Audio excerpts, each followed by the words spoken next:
The following video was recorded by Chelsea Luna, who decided to explore the massive, fortress-like structure known as Armageddon Castle, a bizarre and deeply unsettling property originally built in 1937 by a man named William Andrew Nicholson. The castle itself has carried rumors for decades, not only because of its strange appearance and isolated atmosphere, but because of the mindset behind why it was built in the first place. Nicholson reportedly believed the end of the world was coming, and he designed the structure to survive it, reinforcing the building far beyond normal standards, so heavily fortified that later accounts claimed it was built at nearly 250% more strength than necessary. The place became surrounded by stories almost immediately. Some believed Nicholson was paranoid. Others believed he was preparing for something he thought was inevitable. Over the years, the property became the center of speculation involving religious obsession, apocalyptic thinking, and rumors. Before Chelsea even entered the building, something happened. Watch. And you can sit here and just enjoy the view of the castle and the courtyard and everything like that. It's so beautiful. It's also so old. This castle was built in 37, I believe. 1937. Wow, look at that gargoyle. Oh, this place is filled with gargoyles. Like, look at that. Wow. This place is...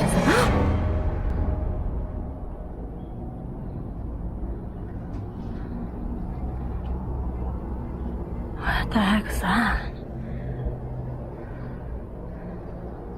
I don't know.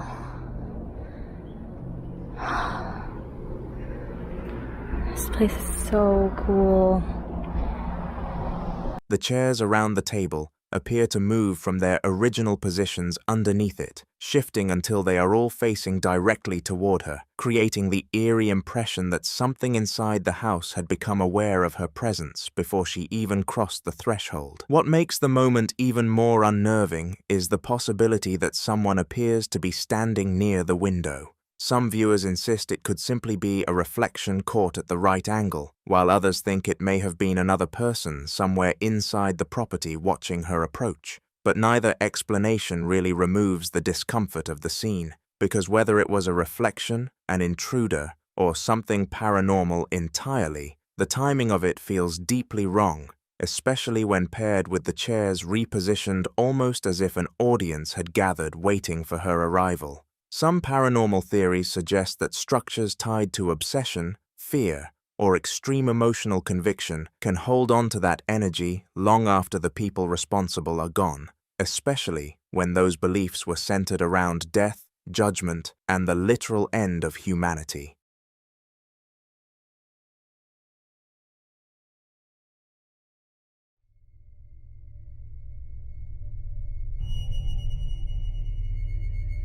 In this next video, a father was sitting with a cracked tablet in his hands, about to show something his kids had accidentally filmed while looking for their cat. Footage he says he hadn't even fully processed yet. He explains calmly that he often hears strange things in the house when he's there alone, that it's been going on for a while, and that he wasn't sure what to make of what his children had captured. The tablet screen is badly shattered, spiderweb cracks spreading across the whole display, and the video on it is handheld and shaky, shot from a low angle, clearly filmed by a child. You can hear them calling out for their cat, Kaya, wandering through the downstairs of the house, completely unaware of what the camera might be picking up. Watch. Hey, everybody listen. My kids just caught something on camera. They tablet kind of messed up, but I want y'all to bear with it.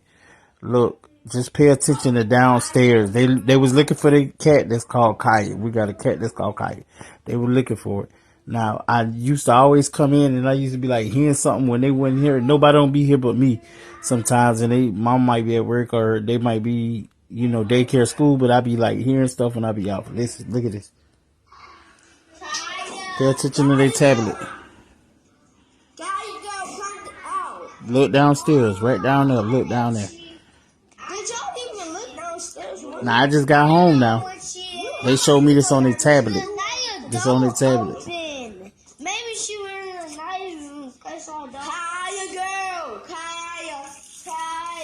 Where are you? Kaya. How do you do? Kaya, mama. Kaya, girl.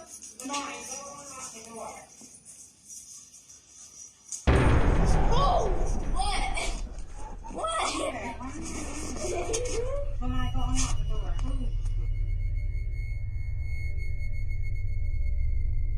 For a fraction of a second, as the camera sweeps toward the staircase, a dark, slender, humanoid figure is visible at the bottom of the stairs, peeking from behind the right-hand wall, almost as if it pulled back the moment it realized it was seen. The still frame the father captures makes it harder to dismiss. A head, an upper torso, a shape that's unmistakably upright. Many paranormal investigators would call this a shadow person, a term used to describe dark, featureless humanoid figures that appear briefly and vanish, often described as blacker than the surrounding darkness, with no discernible face or features. Skeptics point to the cracked screen and shaky camera as enough reason to doubt what's there. But those kids weren't scared of a cracked screen. What do you think they saw at the bottom of those stairs?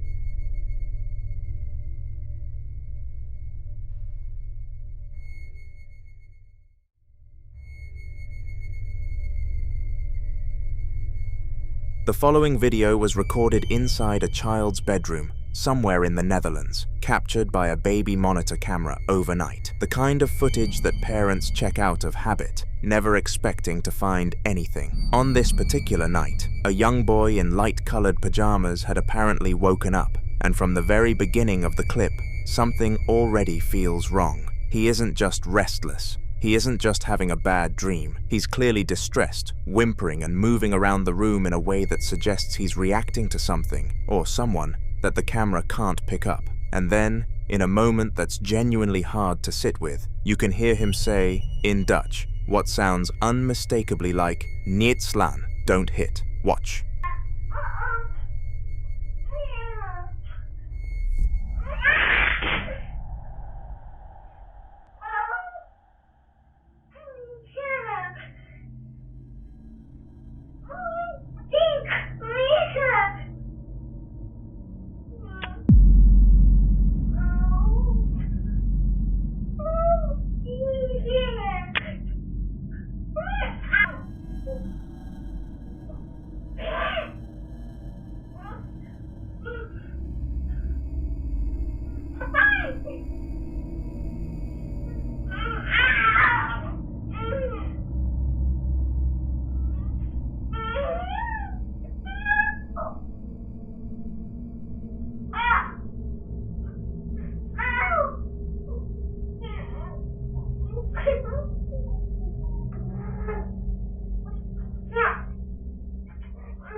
A few seconds after the video starts, the boy is thrown backwards. His feet leave the ground, his upper body is propelled backward, and he hits the floor hard, with no visible person near him, no object making contact, nothing. He calls out what sounds like "Papa" right before it happens, as if he's pleading with whatever is in that room with him. After the fall, he lies on the floor crying and trying to crawl away from the spot. Many believe what this clip shows is a form of physical entity interaction, something rare, even in well-documented cases, where a presence doesn't just move objects, but makes direct contact with a person. Others point toward poltergeist activity, which in paranormal tradition is associated with intense, disruptive energy that tends to center around children, sometimes expressing itself through physical aggression toward the very child it's drawn to. The boy's parents posted this with one question: with whom or what is their son arguing? That question still doesn't have an answer.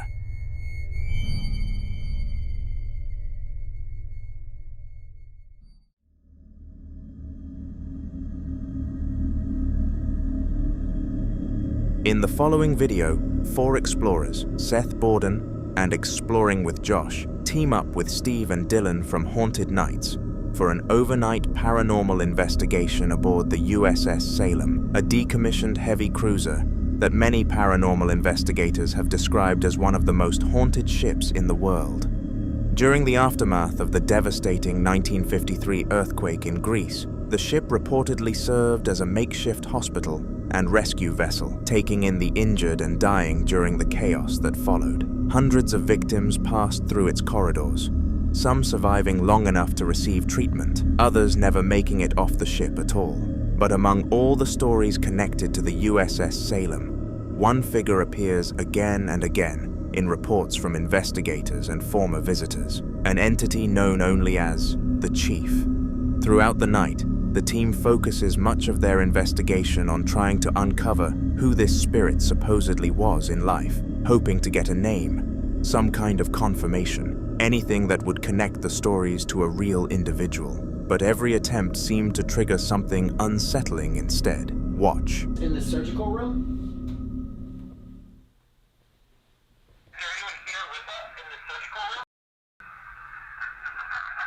Oh my god, I did it again. Bro, I don't even want to film, like, if this is Chief, if you're here watching us, can you tell us your name?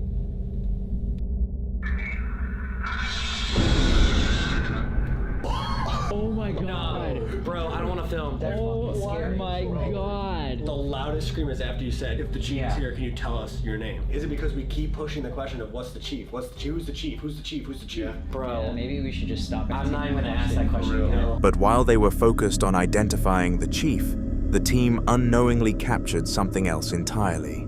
Watch closely. Alice? Alice? Alice. Woman's name, right after we heard a woman's voice. Alice? Alice. Woman's name, right after we heard a woman's voice. For only a brief moment, what appears to be the spirit of a little girl can be seen. What makes the moment even stranger is that earlier in the investigation, the team had reportedly been told stories about a child spirit named Lucy, said to haunt parts of the ship. Though at the time they filmed this, they had no idea they may have actually captured her on camera. Some believe Lucy may have been connected to the earthquake victims brought aboard during the ship's humanitarian operations, while others think the entity may not be a child at all, but something taking that form. You be the judge.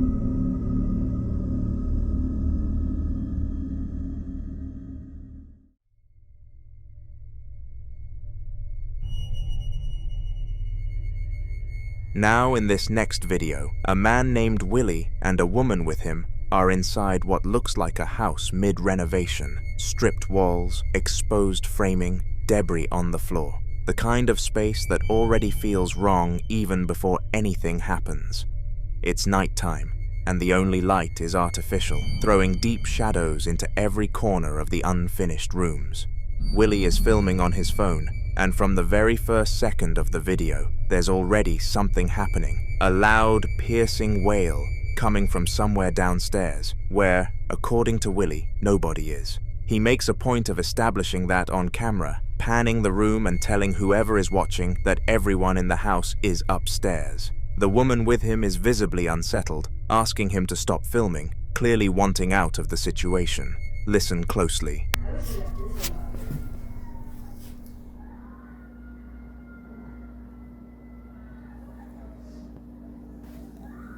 Alright, just so everybody knows, we are all up here. There's nothing on downstairs. Nothing. Really, can you please, like, seriously? Y'all can hear that, right?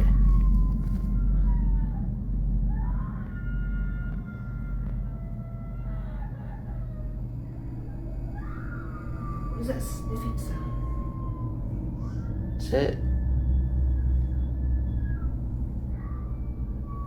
Hi. You just stop. Yeah.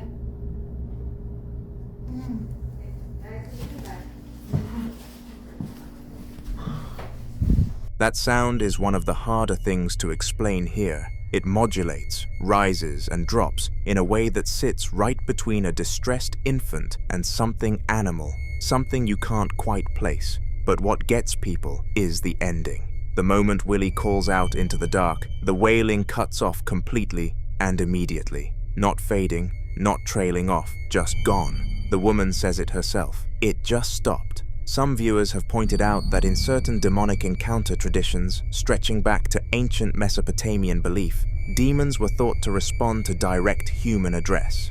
Acknowledging presence could either repel or invite. Others think the sound was simply an animal or a draft through the exposed structure, and the timing was coincidence. But a coincidence that precise is hard to sit with. What do you think was down there?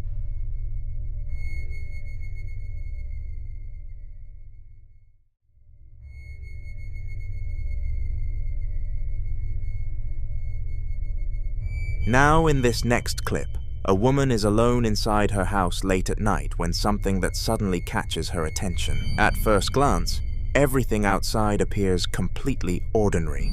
2 parked cars, no movement, nothing that should make anyone uneasy, until she saw this. Watch. What's that? What is that?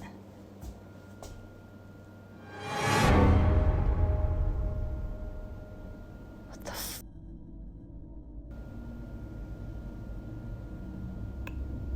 What the f is that?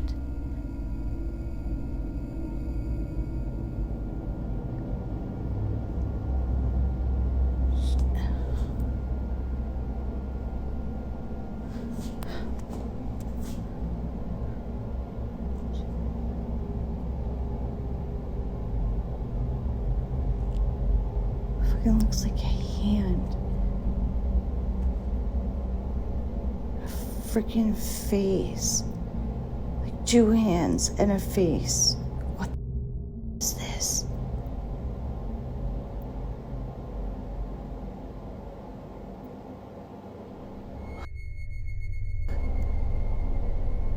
Pressed against the right side of the glass are 2 handprints, clear enough to immediately stand out against the reflection of the light, and between them, what appears to be the impression of a face.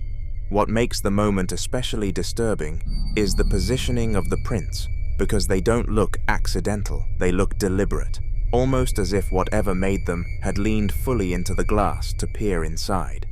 Some viewers believe handprints on glass, particularly at night, are sometimes associated with what paranormal investigators call watcher phenomena. In these cases, the entity is rarely seen directly at first. Instead, it manifests through subtle signs, shapes at windows, movement near doors, unexplained tapping, or impressions left behind as though the something had been standing there, silently studying the people inside.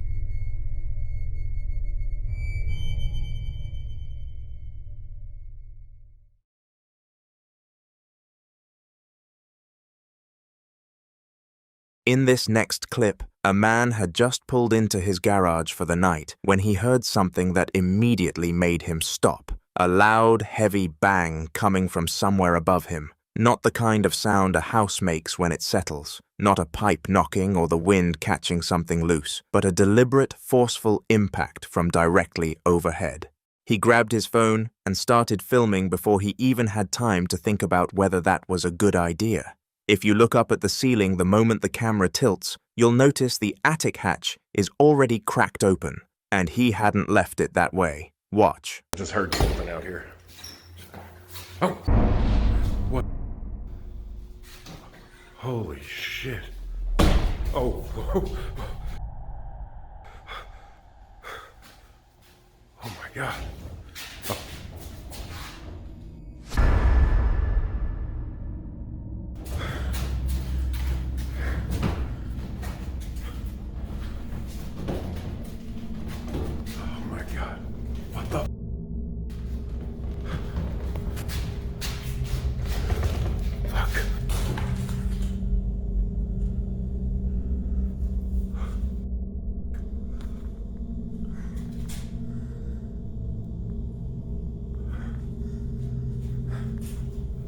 See up there because I can't get this down either. Shit. Oh my God. Okay, no. The attic comes out empty when he lights it up. No animals, no people, No obvious structural reason for what just happened. Skeptics will argue there could be an animal up there, but you be the judge.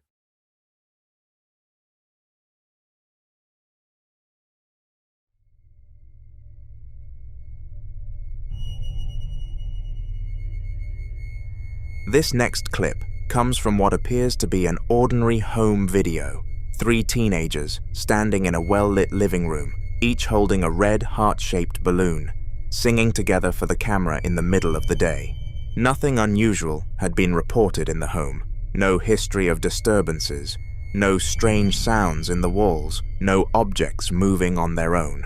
Just 3 kids and what sounds like a cheerful, repeated chorus of "We love you," sung in near-perfect harmony. Watch. 1, 2, 3, 4. Zum Geburtstag viel Glück. Zum Geburtstag viel Glück. Zum Geburtstag alles Gute. Zum Geburtstag viel Glück. Alles Liebe zum Geburtstag, Mama. If you look closely, there was a ghost-like figure with wings in the mirror. Mirrors have carried disturbing associations in folklore and paranormal belief systems for centuries. In many ancient traditions, mirrors were never viewed as simple reflective objects, but as spiritual surfaces, things capable of holding energy, attracting entities, or even acting as gateways between worlds. Some cultures covered mirrors after death specifically because they believed spirits could become trapped inside them or use them as a passage into the home.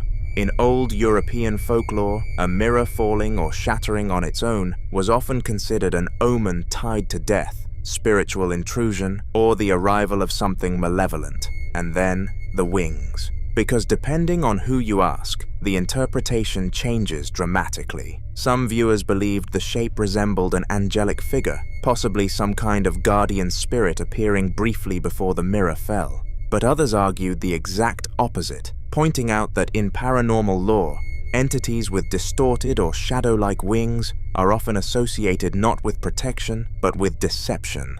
Across several religious traditions, particularly older Christian demonology, fallen entities are sometimes described as appearing in forms that mimic angelic imagery while carrying an overwhelming sense of dread beneath the surface. Angel or demon, you decide. The following video was recorded by a lady and her friend Josh, who decided to experiment with a Ouija board and film the entire session. At first, nothing unusual happens as their fingers rest lightly on the planchette, asking questions into the quiet room, waiting for any kind of response. For nearly 20 minutes, everything seems still until this happens. Watch.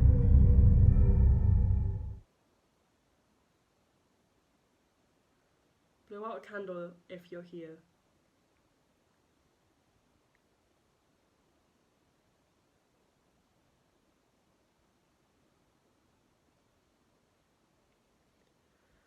Right then. Lol. Maybe he's not here. Oh, we're assuming it's gender. Are you male or female? Yeah. Are you male or female? Are you both? Are you a male?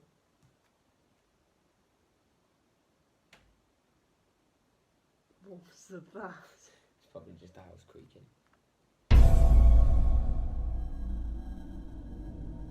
No. Oh my god. No. No. No. Right, close No. that door. Close that. Oh my god. Close that door. Nah. I'm gone. No, I'm... Without warning, a door behind them slowly opens on its own. She quickly gets up, clearly shaken, and walks over to close it. But another door suddenly slams shut with force, louder, sharper, and impossible to ignore. Ouija boards have long been associated with attempts to contact spirits. Many believe they don't just allow communication, they act as invitations. Invitations for something unseen to step closer, to listen, and sometimes to follow. What makes situations like this especially concerning is one rule that experienced users always warn about. Never remove your fingers from the planchette without properly ending the session by saying goodbye. According to paranormal belief, saying goodbye isn't symbolic. It's a way of closing whatever was opened. Without it, the connection is believed to remain active, leaving whatever answered free to linger. And in this video, viewers noticed something disturbing. When the door first opened, both friends instinctively pulled their hands away from the board. There was no clear goodbye, no closure, just fear and distance. She later explained that after the recording ended, they did say goodbye and threw the board away, hoping that would end everything. But many believe once something responds, simply throwing the board away doesn't undo the invitation, because sometimes the board isn't what brings it in. It's the moment you asked it to come.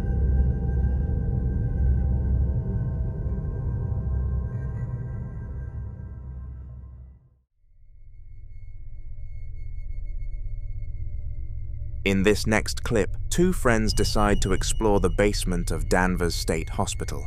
They enter through the rear loading garage and slowly make their way down the long, dimly lit corridor toward the front of the building before turning back.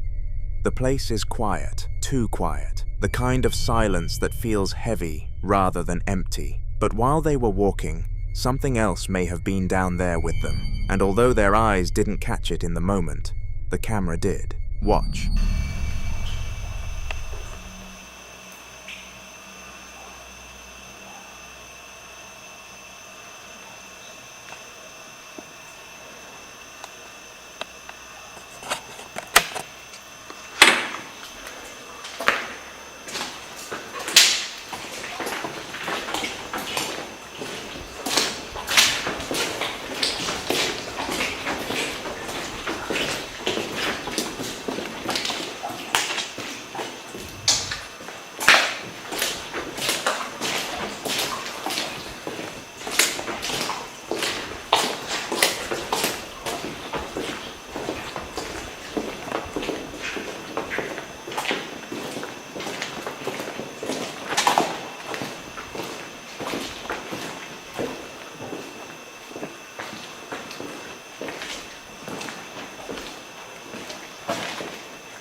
If you look closely, you can see what appears to be a figure walking past. Now, some viewers believe it could be a homeless person who simply didn't want to be noticed. But then there's the location. Danvers State Hospital has a long and unsettling history. Originally opened in the late 1800s as a psychiatric facility, it's been surrounded by rumors for decades, stories of harsh treatments, overcrowding, and patients who never left. Explorers have claimed to hear disembodied footsteps in empty corridors, whispers in the basement, and shadow figures moving between doorways long after the hospital shut down. So was this a person moving quietly in the dark? Or could it be something tied to the building's past, still walking the halls it once knew? I'll let you decide.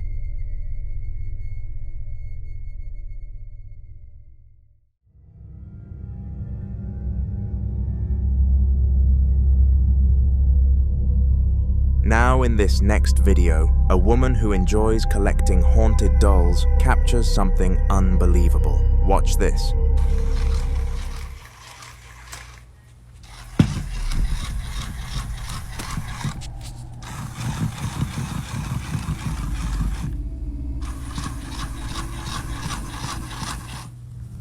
At first glance, you must have assumed the obvious: faulty wiring, hidden batteries, or some kind of built-in mechanism. But after looking closely and seeing that there are no batteries inside, you start to wonder. Collectors who specialize in haunted objects often believe certain items can act as vessels. Dolls, in particular, are thought to be ideal because of their human-like form. They have faces, eyes, and bodies, something that, according to paranormal belief, makes it easier for a spirit to attach, observe, and even express itself. Some collectors say they have experienced dolls changing position, making sounds, or even appearing in different rooms without explanation. But this is exactly why so many people can't stand them. There's something deeply unsettling about an object that looks human but isn't alive. something that can sit silently for years and then suddenly move when no one touches it. It creates the feeling that it isn't just an object anymore, but something aware, something present. And moments like this only deepen that fear. Because if there are no batteries, then what exactly made it move? Until more updates are shared, this remains unsolved.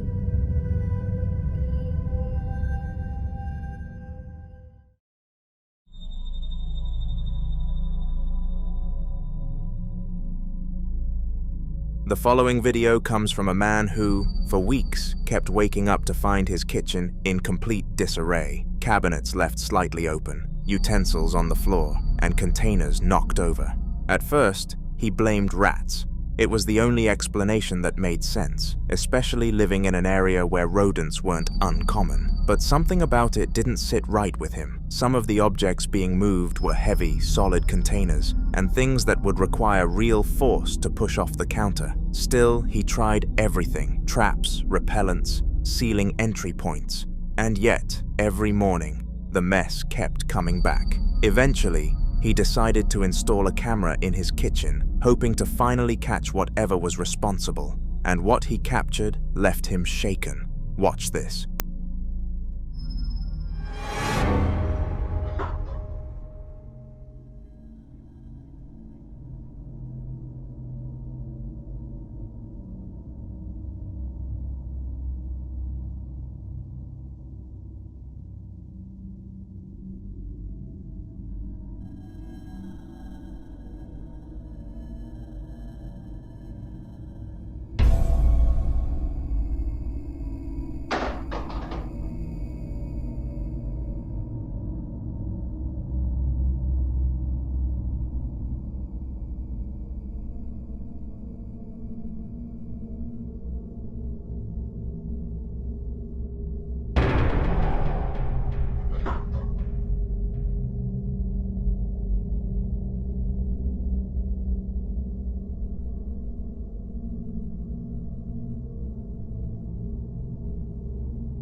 The movement doesn't look like the items were unstable, then fell. It looks more like something unseen is standing there, choosing what to move next. Some believe this could be a poltergeist, a type of entity known not for appearing, but for interacting physically with the environment.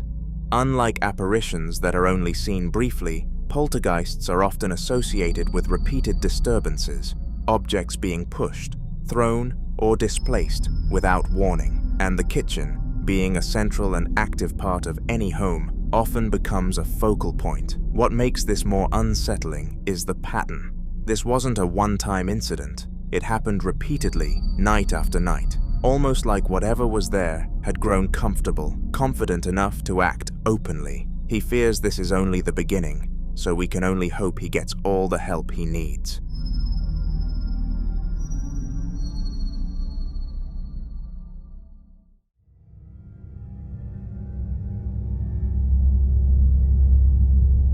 Unlike the man in the previous clip, who is still searching for answers, this man says he already knows what he's dealing with.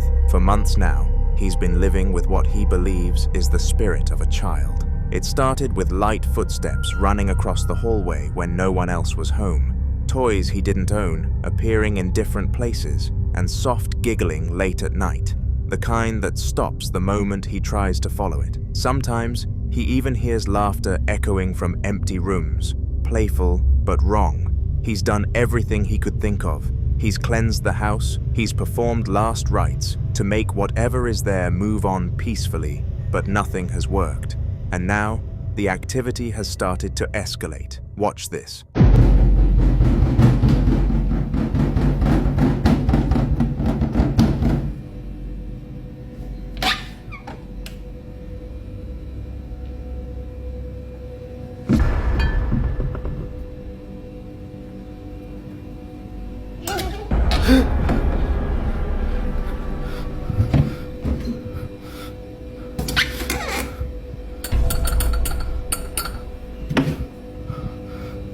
First, the kitchen cabinet. Then you can hear something giggle.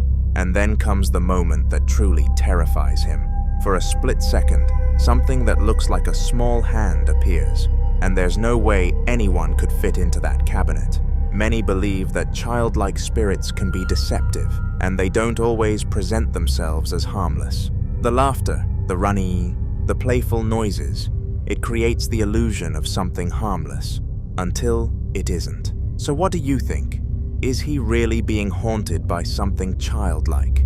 Or is there some logical explanation we're missing? I'd love to hear your thoughts on this one.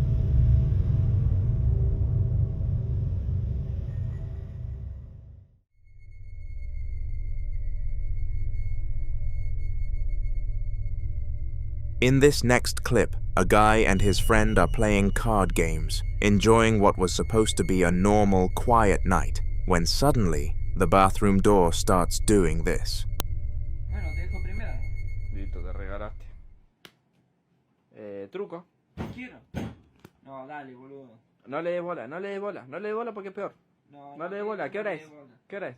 Son las 3 de la mañana. Las 3 de la mañana. Siempre arranca los redes, no le des bola. Hacé cuenta no pasa nada porque si no es peor, boludo. No, dale, Lean, a mí me da miedo. No le des bola. Dale, dale, juega, boludo, dale. No es nada, son ruidos nomás. No, ni en pedo eso por la aguja de mierda esa me hiciste jugar otra vez. Si salió re mal, ni nos contactamos, dale, jugá. Ahí te está, para, dale, boludo, no, apaga la luz. No apague nada. Apaga la luz. No apague nada. Apágala. No, ya está. Para que le voy a preguntar. No apagué. No seas cagón, para. ¿Por qué no quisiste hablar con nosotros ayer? No pregunté nada. Para que, a ver, vamos a probar, para. Manifestate si estás acá. Ya está, boludo. Ahí está. Entra que yo le pregunto. Dale, entra, dale, no seas cagón. Dale, que es la primera vez que me pasa estando con alguien, dale. Encima tengo todo grabado, para. ¿Por qué me estás molestando a mí? No grabé, boludo, ya estábamos en la mierda. Para, no te vayas. Para. No, dale, boludo, no, dale. En serio te digo. Si te ayudo, ¿me dejas en paz? Para. Entra. No, abrí la puerta. No entro ni pedo. No, yo me quiero. Para. ¿Cómo te saco de ahí?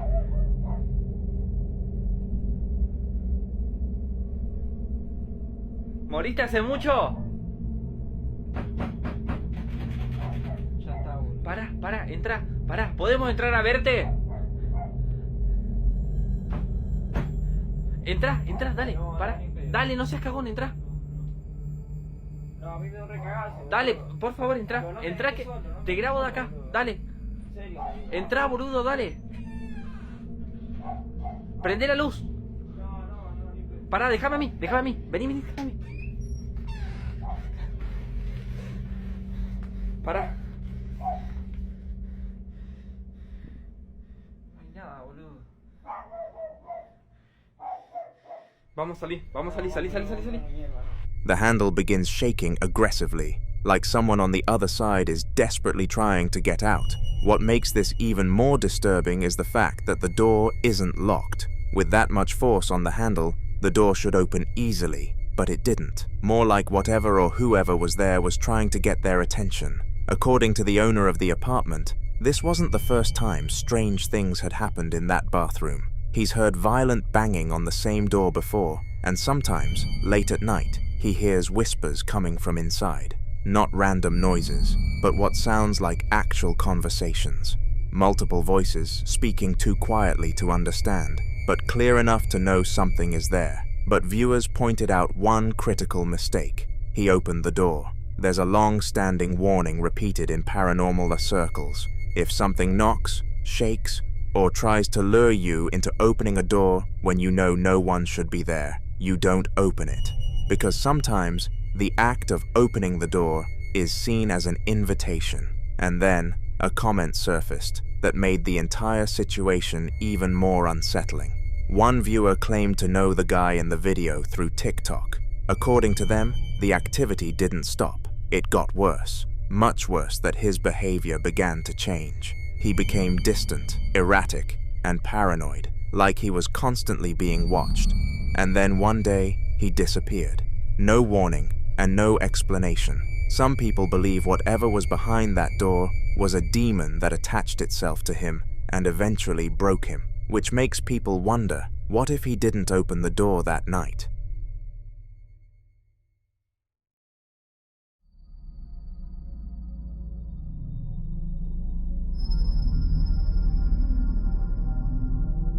Now, in this next clip, a woman shares the disturbing activity that's been happening inside her home, a house she lives in with her husband and her father-in-law.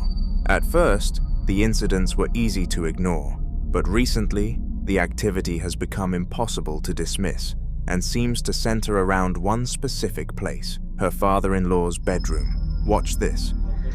Alright guys, some crazy stuff's been happening in my house. I'm trying to catch it on camera. The door shut like 5 minutes ago. I opened it back up. I'm gonna see if it'll do it again. Here we go. Oh shit. Oh my god, that was so crazy. I really didn't think it was gonna happen like that on cue. Jesus. Oh god. Why is my camera glitching out? Oh, that tends to happen when you get close to stuff, I guess. Okay, I just want to show you guys that no one's in here. No one's here but us. This is a closet. Let me try to turn the light on so you guys can see. Like, there's nothing in here, nobody in here. Like, what the fuck? Nobody under a bed. You can't see nothing. Ah! Oh my god. Holy shit. Oh my god. What the? And guys, I know my father-in-law did not just shut that fucking door. He's like 60 some years old, guys. Like, this stuff. And this is his bedroom, and he's scared to death. Like, he's been sleeping on the couch. And my brother's been sleeping in his bed, but this is crazy. What the? I don't know.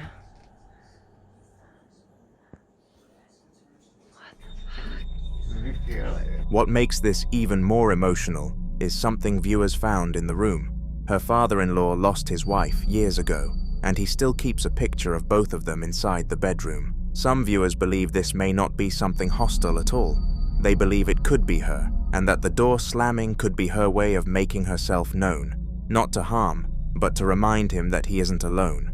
Many believe that fear can create distance between the living and spirits who mean no harm, and instead of reacting with panic, some suggest she helps her father-in-law acknowledge the presence calmly, even speak to her, as a way of bringing peace to both sides. But others see something far more concerning. They warn that not every entity that appears in a familiar space is who it seems to be. Some entities are believed to mimic loved ones, using emotional attachment as a way to gain trust and remain close. The sudden, forceful movement of the door doesn't feel gentle or comforting. It feels aggressive, like something trying to assert control over the space. So if it isn't his late wife, then something else may have chosen that room for a reason. But as always, I'll leave you to be the judge.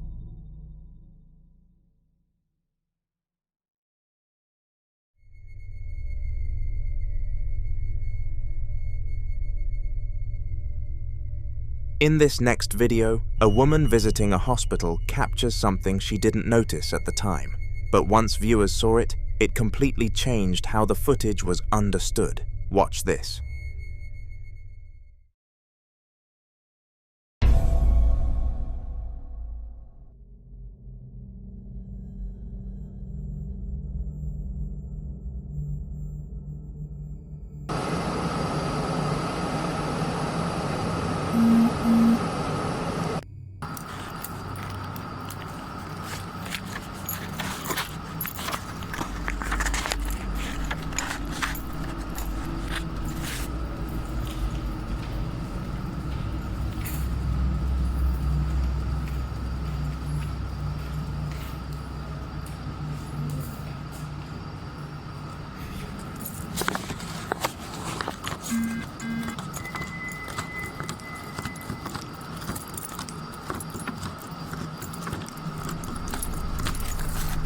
If you focus on the right side of your screen, near one of the wards, something briefly peeks out.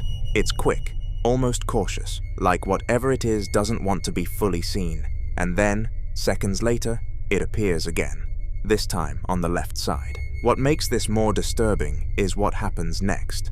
She immediately goes back to check those rooms herself, expecting to find maybe a nurse, a patient, or at least someone who had been standing there moments earlier. But when she looks inside, the rooms are empty. Hospitals are places where life and death exist side by side.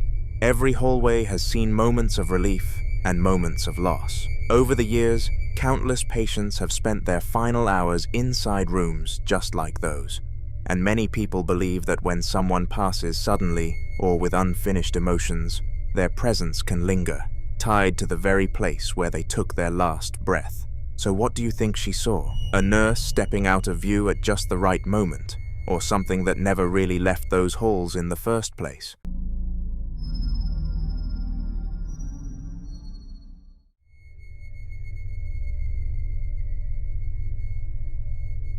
After settling into his new apartment just a week earlier, this man thought everything felt normal at first. The first night passed without issue, but on the second night, while lying in bed, he watched his bedroom door slowly open on its own. He brushed it off, telling himself it had to be air pressure or a faulty hinge. By the third night, though, things escalated. Around 11 p.m., he was relaxing in bed when he noticed something in the corner of the landing outside his room. It wasn't fully visible, just a faint shape, but he could clearly make out half of a face staring back at him. That's when he grabbed his phone and started recording.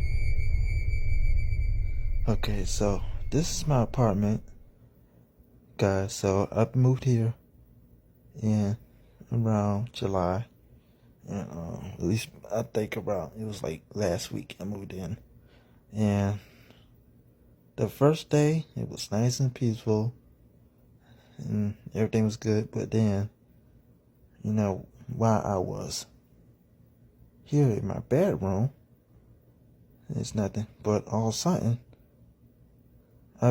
lately I've been having very strange, kind of some weird paranormal type stuff where the doors opening by itself. And that was actually the second night. It was the second night. Then I think it was around 11. I was kind of in my office, but I was going to bed, and all of a sudden I look at this weird looking creepy apparition that was kind of exactly around right in the same air corner. And I looked at it, I'm like, oh crap. So I kind of ran. I'm like, what the heck is that? And it had hands, and I saw half of his face, but it looked like white, ghostly. I don't know what it is, but very weird. It was very weird. But then all of a sudden, it's just crazy. Oh snap. What the heck? What the heck? Hello?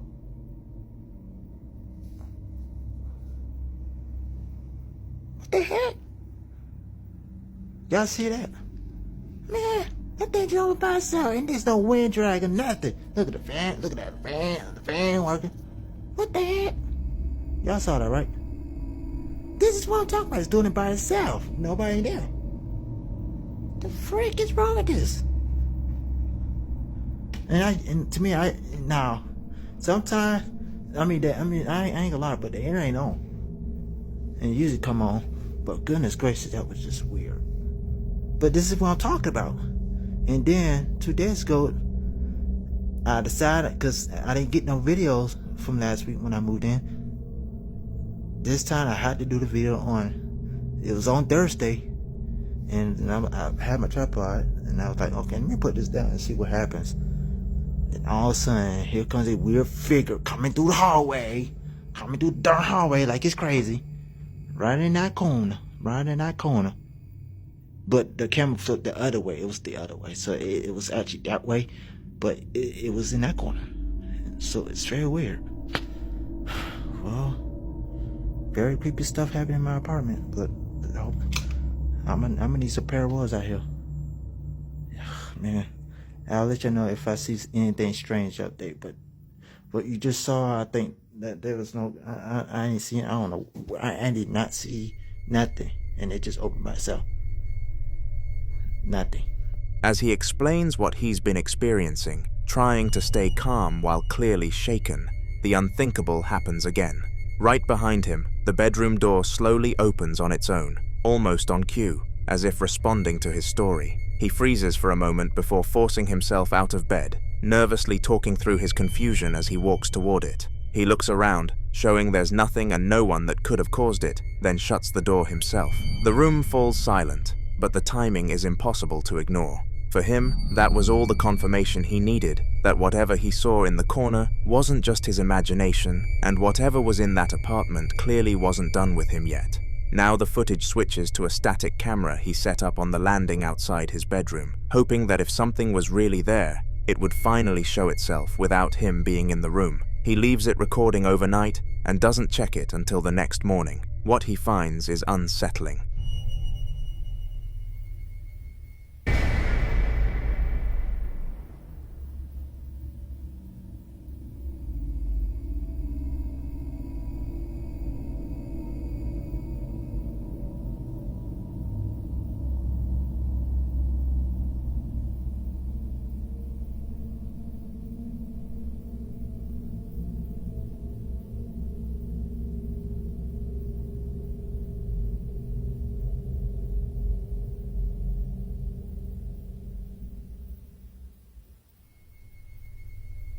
The landing sits completely still for a while, empty and quiet, until a dark shape slowly appears from behind the edge of the doorway. It doesn't step out fully. Instead, it leans just enough for what looks like the outline of a head and shoulder to be visible, as if it's cautiously peeking into the hallway. The shape lingers there for a few seconds, unmoving, before slowly pulling back out of sight again. There's no light change. No shadow from passing cars, nothing that could explain it. After that moment, nothing else happens for the rest of the night. When he reviewed the clip, he said the position of the shadow lined up exactly with where he thought he saw the face the night before. Since setting up the camera, he hasn't slept properly, and he's now considering moving out entirely. Whatever was watching him that night clearly knew where he was, and worse, it seemed comfortable letting itself be seen.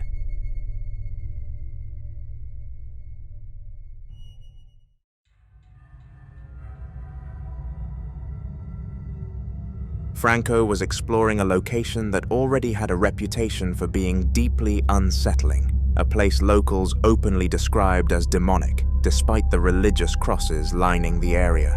Even before anything happened, the atmosphere felt wrong, heavy and quiet in a way that makes every sound stand out. He kept his camera rolling as he moved through the space, trying to document whatever he could.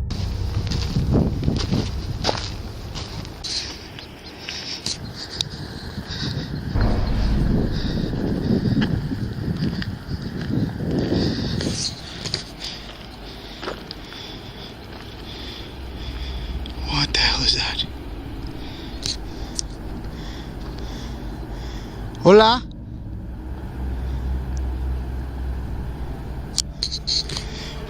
Hola?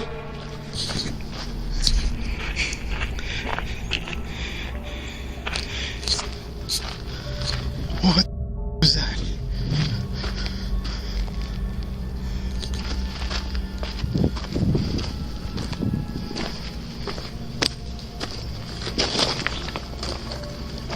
Hola?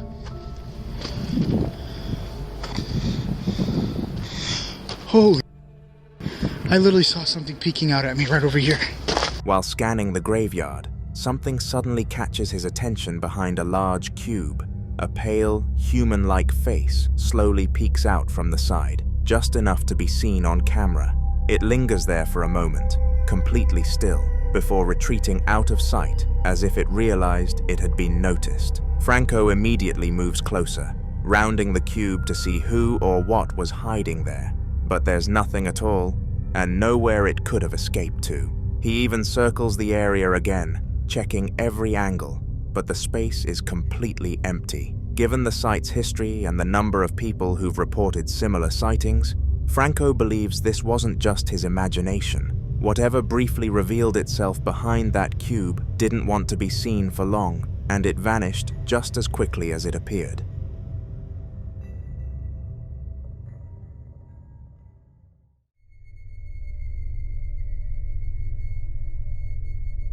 A man was sleeping on the couch late at night for reasons he never fully explains, positioned uncomfortably close to a life-size clown mannequin he kept in the room as part of a collection. The house was quiet, lights low, when the clock on the wall suddenly chimed 3 in the morning, loud enough to jolt someone awake, but not him.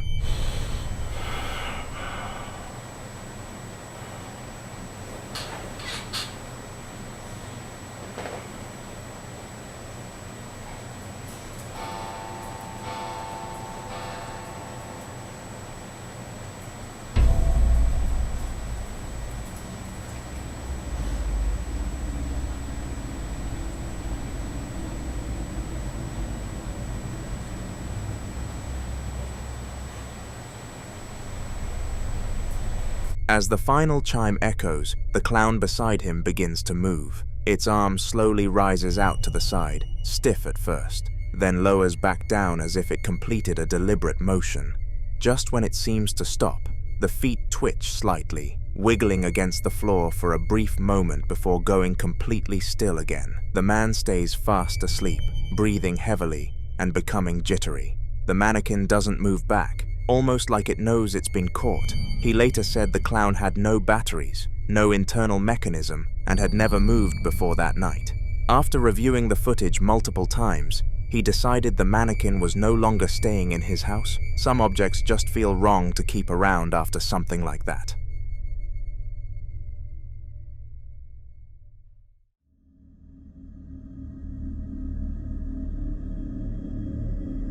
Nick had been trying to communicate with what he believes is a presence in his house for weeks, but things didn't start feeling serious until one night when his dream catcher began spinning on its own above his bed. At first, he brushed it off, but then he heard faint tapping sounds that seemed to respond when he spoke, which is when he decided to start recording. Okay guys, I've been trying to literally communicate with something. Like, there's no AC on, it's winter, this window's cracked, but this has been moving and I've been trying to communicate with whoever's here, but it's not really communicating back now, and I kept hearing tapping. But like, I just want to show you, like, this is a normal day in my house. Like, my mom is, these are the rooms, my mom is downstairs cooking dinner, and these rooms are a mess, I know. My mom is down here cooking dinner. So this is what I like experience on a day-to-day basis. Like, weird stuff like this just normally happens. And okay. I love that. What fell over in here now? I don't even know. Oh my god. And nothing. Oh. Okay, that's weird. Is there anyone here that can give me a sign? The camera captures the dream catcher still rotating steadily, even though the air in the room is completely still and the window is closed. To prove everyone else was elsewhere, Nick steps out of the room for a moment and then comes back, showing that it never stops moving. Almost immediately after, a sudden scurrying sound comes from his ensuite bathroom, sharp and fast, like something darting across the floor. Nick walks in cautiously, filming every corner, but there's nothing there at all. No animals, no open vents, nothing that could explain the noise. Growing more uneasy, he asks out loud for a clear sign that something is really there. Seconds later, an object drops to the floor beside him with a loud thud, causing him to jump back in shock. There's no one else in the room, and nothing visibly touched it. For Nick, that was the moment things crossed from unsettling to impossible to ignore. It picks up exactly where the last clip left off, with Nick still trying to explain the tapping sounds out loud, saying how they seemed to answer him whenever he spoke. Almost on cue, another sharp tap echoes back from somewhere in the room, louder and closer this time. You can hear the tension in his voice as he immediately calls out to his brother to make sure he wasn't messing with him or trying to scare him, and his brother clearly denies it, sounding just as confused. Trying to stay calm, Nick starts explaining the tapping again, while walking toward a small storage room at the back of the house. I keep hearing tapping. These walls are hollow. Whoa! Whoa! Okay. Ant, where are you? I'm right here. Did you see that? No, I heard it. That's insane. So things have been pretty quiet, I guess not, but these walls are hollow, and we kept hearing tapping on the backs of the walls. And inside here, this is the only hollow room. This is like cement. So I don't know. Holy shit. What was that? Oh my god. Okay, well, now you can see there's no strings, no nothing. There's a wall of glass behind it. Oh my gosh. What was that? My shoulder. Oh. The moment he steps inside, something behind him suddenly crashes to the floor. He spins the camera around to reveal a stack of CDs scattered everywhere, knocked over all at once as if they were pushed. As he films them, the camera begins to lag and stutter, the audio warping slightly, making the whole scene feel even more off. Nick starts backing away, breathing fast, when another loud noise comes from deeper in the room. The footage then abruptly cuts out, ending the clip mid-moment and leaving no explanation for what caused any of it. Chris had brought out a Ouija board the night before with his friend, hoping to finally get some kind of response after everything that had been happening around his house. But the plan fell flat, and the board stayed silent the entire time. Now he was home alone, trying to convince himself that the quiet meant things were settling down. But the house had that strange stillness that always made him feel like something was listening. He was sitting in the living room when a sudden knock echoed through the house, even though no one was at the door, followed by a soft tapping that seemed to come from the room he was in. Take a look. A lot of you guys are gonna be mad at me, but me and my cousin broke this out. That's what I did last night. Dad had sex on a Ouija board. Oh boy. We did it the proper way, though. I know this is a kid's toy, but y'all don't understand the kind of shit y'all's getting into when y'all fuck with this. At least some people don't.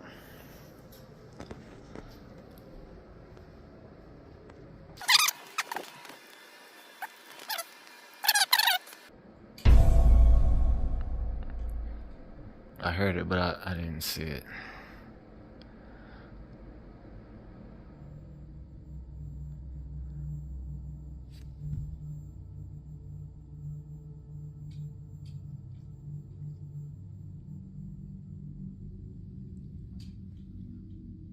I still hear it.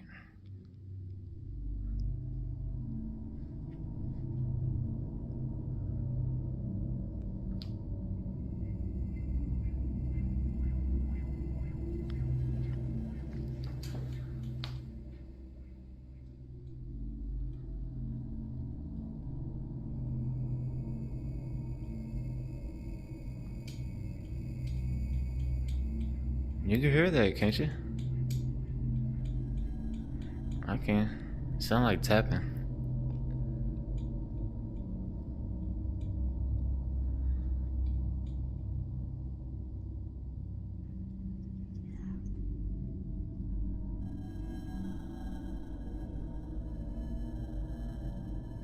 Everybody's like, oh, it's the hutch. It's the hutch.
can't do it again.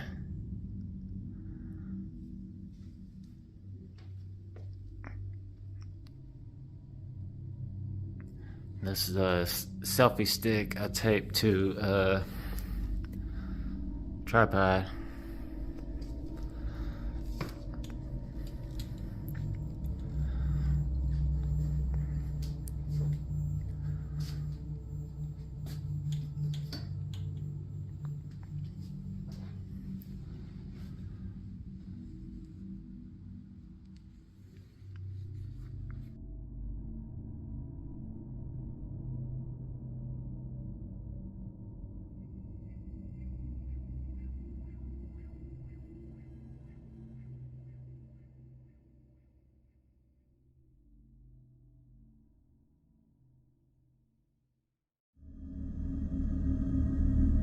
He stood up and looked around, expecting to find something obvious, but the room was empty and nothing moved except for the faint shift of shadows from the lamp.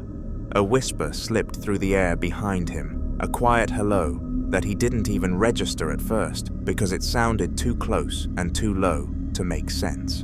Before he could process the stillness, the camera stand beside him toppled over on its own, hitting the floor with a sudden clatter that made him jump. He picked it up and propped it back into place, trying to laugh it off, but the uneasy feeling lingered like whatever whispered at him was still standing right behind his shoulder. Chris was sitting in his living room later that night, with the TV playing softly beside him and his dog curled up at his feet, trying to enjoy the quiet, even though the house kept giving him that uneasy feeling again. The tapping started up just like before, faint and scattered, and then the door started to vibrate.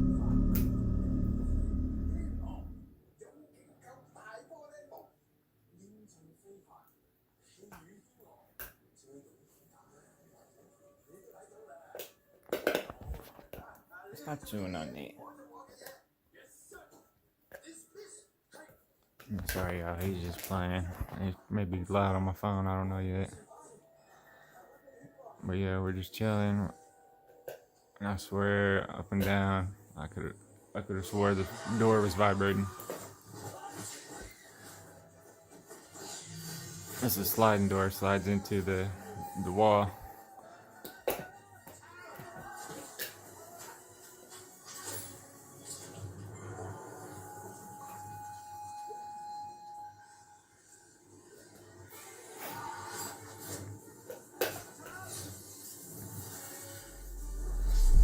There it goes.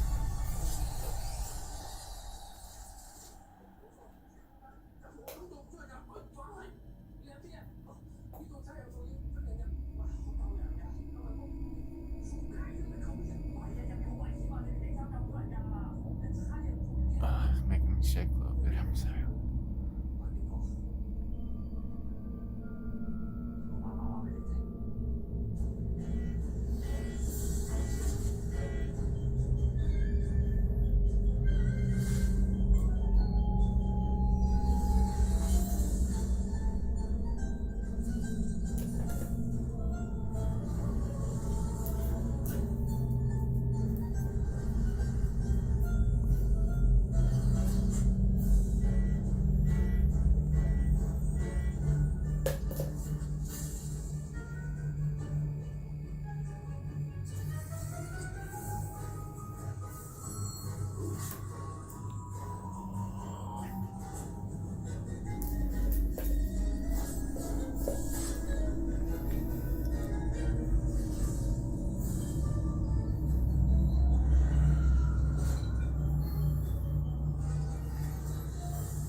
Devil scared the shit out of me.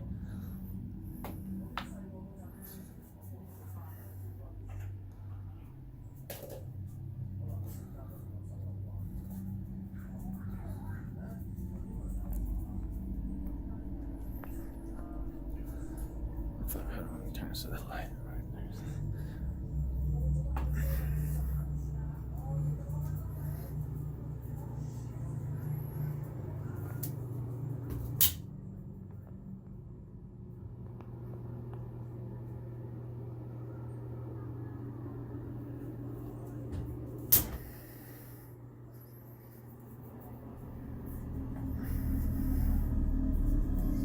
While he stroked the dog, the door across the room began to vibrate like something on the other side was pushing against it. And this is the moment that he pulled out the camera and kept it aimed straight at the door. The door slid open just a little on its own, then slowly crept even farther, revealing a deeper patch of darkness behind it that made the room feel colder. After a few seconds, it opened all the way, swinging wide until the entire doorway was visible and completely empty. Not a single movement inside. Chris stood up with his dog watching closely, walked toward the room, and flipped the light on. The space was perfectly still, every corner untouched, literally not a soul in sight.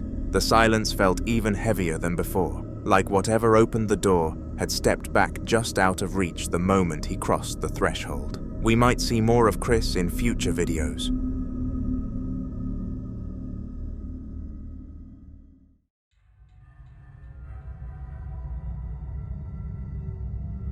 The hospital room looked totally ordinary on camera, just a standard space with a bed in the center, a chair pushed against the wall, a small table with folded blankets, and the usual equipment sitting quietly in standby. Nothing looked out of place, and the frame stayed steady for a while, showing a perfectly normal scene with no movement at all.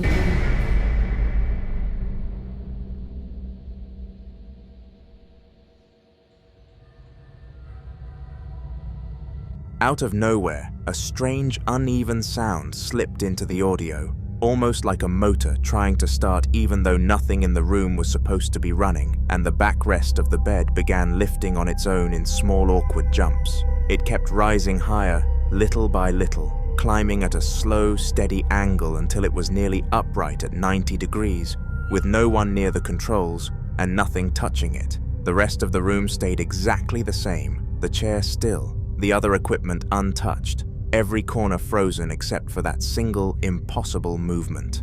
When the noise finally stopped, the bed stayed locked in that upright position, leaving the room looking perfectly normal again, except for the one thing that clearly hadn't moved by itself.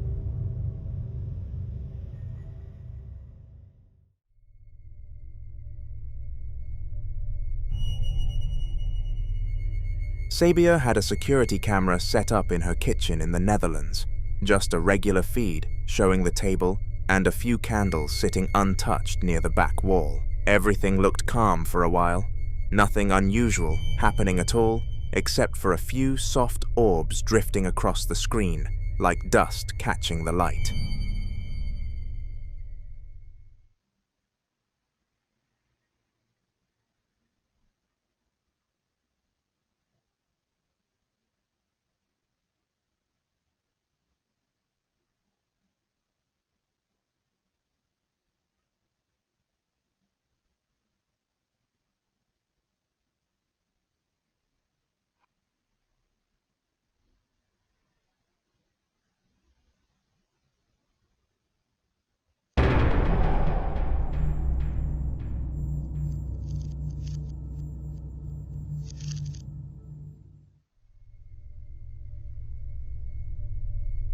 Then, without any movement around it, the candle suddenly sparked to life, a quick flash that turned into a steady flame, as if someone had just struck a match right beside it. Nothing else shifted in the room, no breeze touched the wick, and there was no one standing anywhere near it.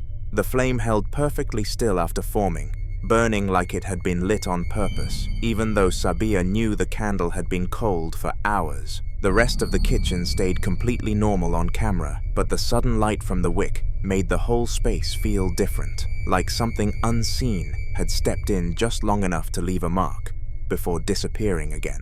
A few nights later, Sabia checked another piece of security footage, this time from the sitting room, and the scene looked completely still at first, with the furniture exactly where it always stayed, and the time on the right showing it was practically midnight. The camera picked up a few drifting orbs crossing the frame like pale specks floating through the air, the same kind she had seen in the kitchen earlier, but nothing else seemed off until the corner of the room shifted.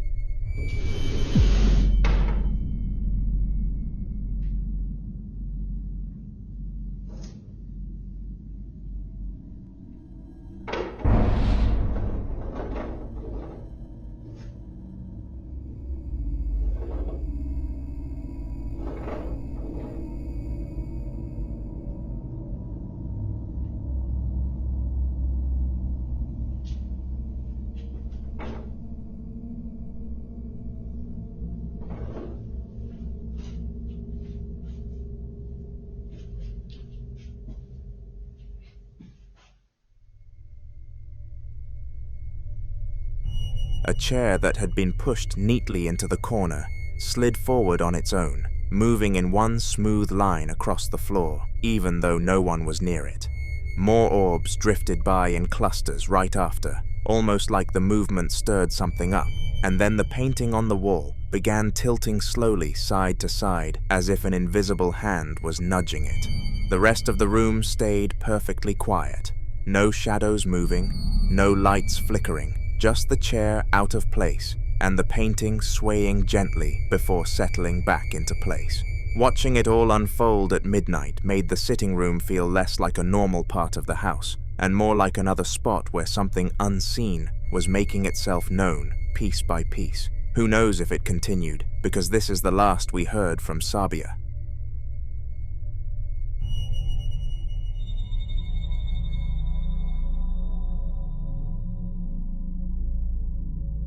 In the following video, Stephen was washing dishes with the usual evening noises in the background, the sink running, the faint hum of the fridge, and nothing out of the ordinary until something suddenly tapped hard against the middle of his back and bounced onto the floor behind him. The sound made him jerk around with that instant confusion where your brain tries to catch up to what your body already felt, and he had no idea what could have hit him because he knew no one else was supposed to be that close. Dude, I'm a little wigged out right now. So I was washing dishes and just putting things away, and all of a sudden I feel something hit me in the back and I heard it bounce. Look at this shit. And this ball hits me in the back right shoulder out of nowhere.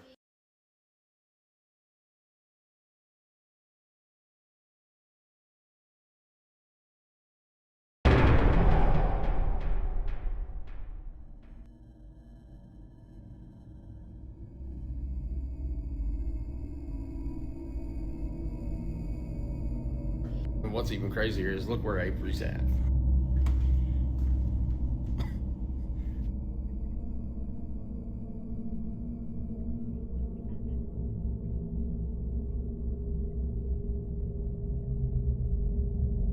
Now mind you, I just got done washing the air fryer and was drying it off. Whatever it was had a little bit of force. And I'm gonna tell you right now, Lauren's been in bed for almost 2 days. Like, she gets up for a little bit, but she has not felt good at all. And Avery, let's just face it, if he's not watching his tablet, he's on the Oculus or he's outside. And I knew with it being like 12 o'clock, he's inside. So I have no idea. Now I have a lot of activity. It's not like malicious or anything, but that right there was the first time that's happened. So I don't know, what do y'all think about it? When he cut to the CCTV footage, the camera clearly showed a small ball shooting across the room and hitting him square in the back before dropping to the floor, and the look on his face as he turned around said everything about how unexpected it was. He switched the feed over to another part of the house where his son Avery was sitting in plain view, completely occupied and nowhere near the kitchen, just to make it absolutely clear it couldn't have been him messing around. The replay showed no one behind Stephen, no shadows moving, no sign of any trick, just the ball launching on its own and hitting him like it had been tossed by someone he couldn't see.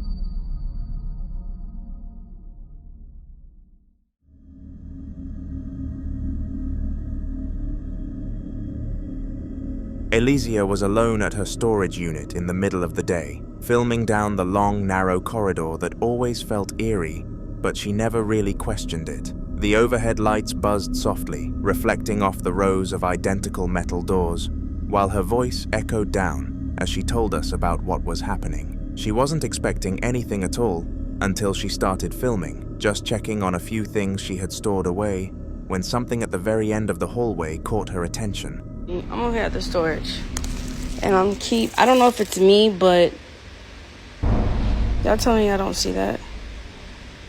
Oh no. I don't know if it's just a fan like going in and out, but the is that? Duh.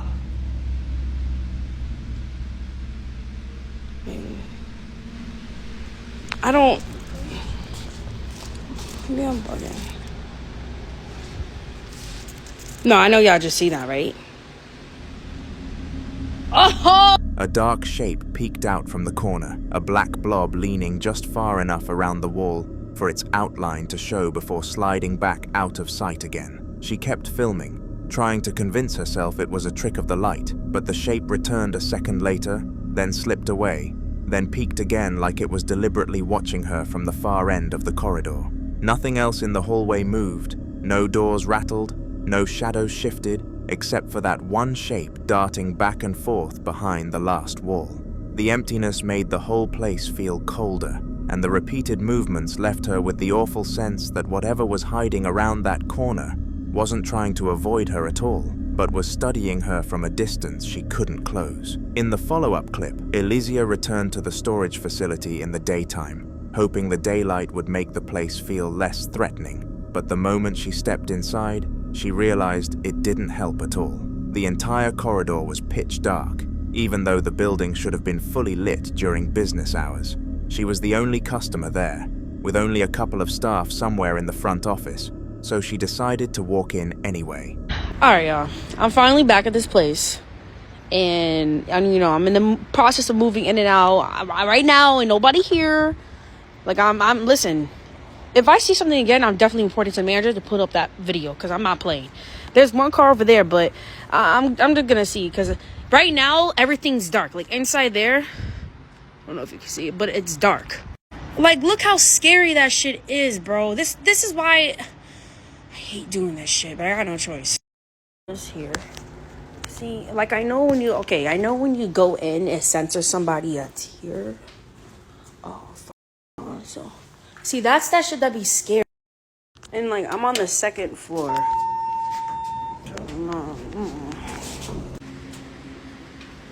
Okay.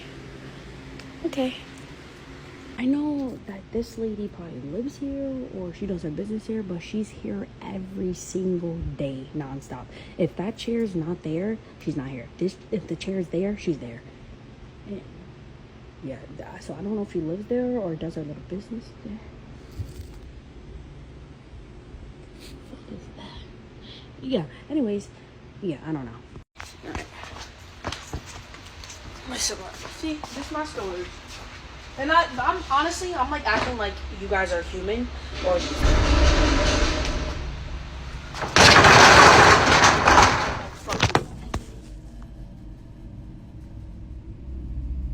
bitch, I might be living here tonight.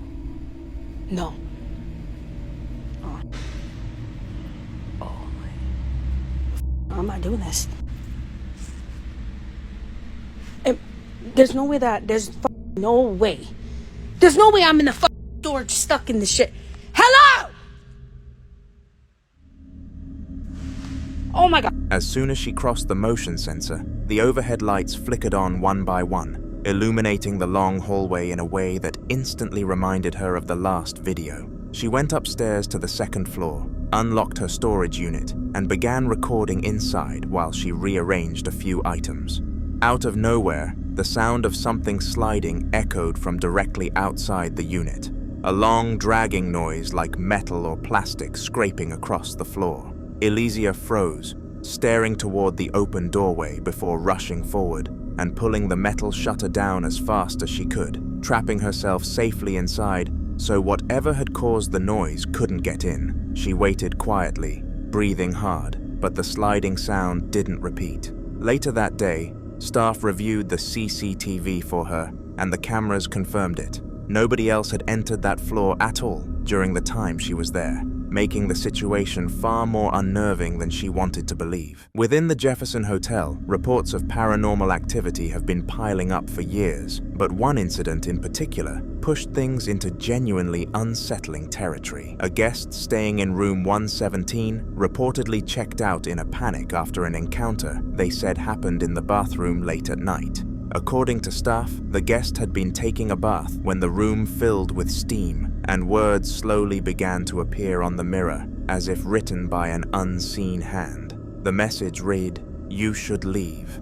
Thinking it was some kind of prank or condensation trick, they wiped the mirror clean. Moments later, as the steam built up again, a new message appeared, this time far more direct, telling them to get out. The guest immediately fled the room, leaving their belongings behind, and even losing the bathroom key in the process. Hotel staff later entered the room to investigate and document what had happened. But we took some pictures. I'll show you the pictures real quick. These pictures were a little eerie. You can see right here is the get out. And we took a series of pictures. Well, in all these pictures, there's only 2 people with the exception of this one. See right there, there's a third face, and there should only be 2 because all the pictures only showed 2 people in there. So whoever this third face is, we don't know. It was kind of weird, but we did go in there this morning to try to fog it up again, and it didn't happen. So I'm not sure, how long the prank lasts, or if it was even a prank. They show the photographs taken that night, capturing the messages as they appeared on the fogged mirror. What stands out is how unnatural the writing looks, uneven, distorted, and nothing like handwriting formed by a finger. In one of the images, viewers later noticed something even more disturbing. Faintly visible in the reflection is what appears to be a third face, semi-transparent, and not belonging to anyone who was supposed to be in the room at the time. Staff attempted to recreate the conditions by fogging up the bathroom again, and once more, the same message appeared on the glass without anyone touching it. After that, room 117 was quietly taken out of rotation for a period of time, and the hotel has never offered a clear explanation for what was captured there.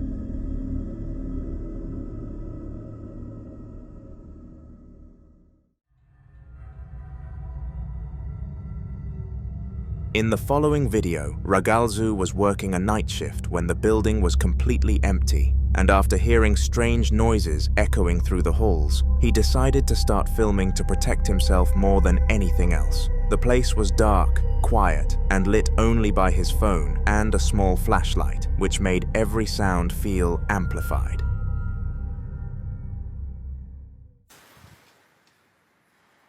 Mira, ahí pasó. Díganme que lo vieron. Se lo vio clarito. Mira, ahí pasó.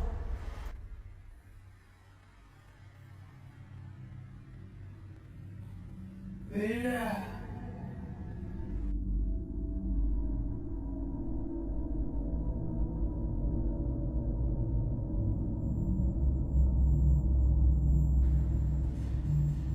Se lo vio clarito. Y pasó por el medio del patio. ¿Qué les dije? Mira. Negrito para acá fue. Para ahí. ¿Ven? Pasó por ahí, agachadito, corriendo por aquí.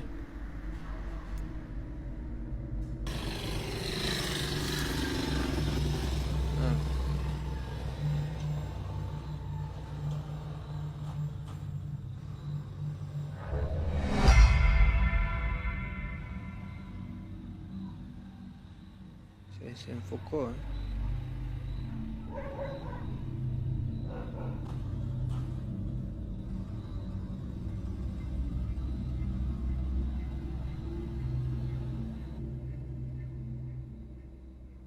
Está al frente de ustedes, gente.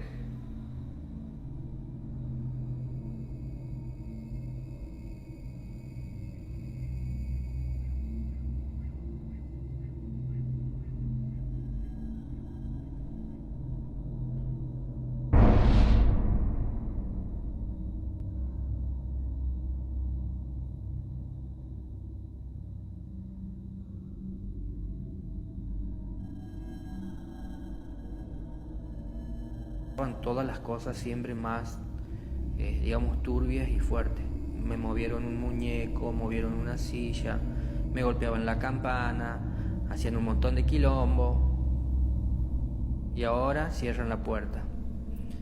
Y bueno, pero yo dije que antes de irme voy a limpiar el lugar, que ninguna entidad tiene que permanecer aquí, ninguna entidad tiene que seguir en este lugar, porque van a venir niños,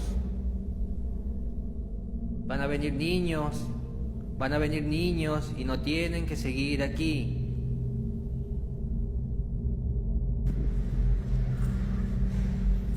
Me atravesó otra vez.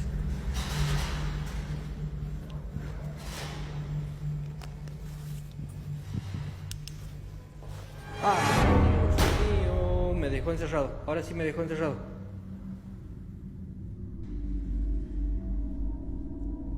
¿Ahora lo hace con esta también?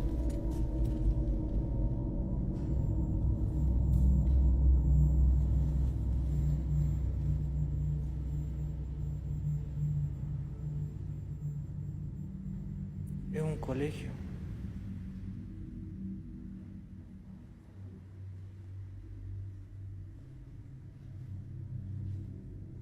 Sí, mira. Mira, no.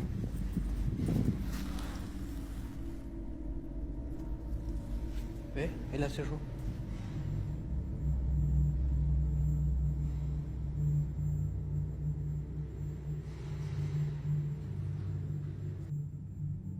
Es más, hace rato... pero sí estoy en Santiago. Hace rato se vio literalmente un duende cruzar. O sea, la figura de un niño cruzando por detrás mío. Uy, escucha. Está golpeando. Ahí la abrió.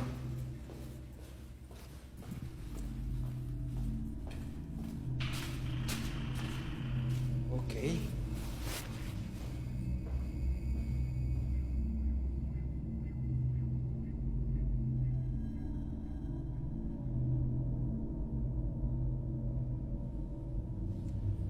Vine por acá. Me dejó de golpear.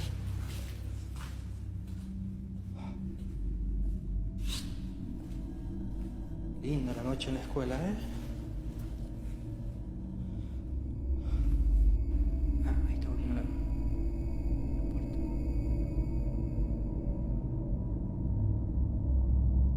No tiene luz, pero habría que pasar un proceso para poder trascender y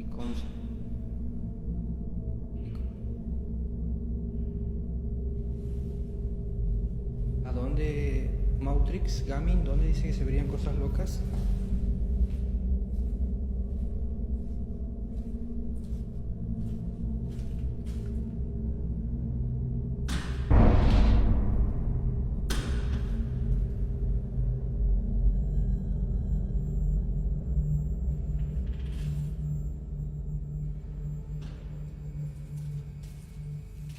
En el hospital me trabajo toda la noche. Estuve el sábado en un hospital abandonado.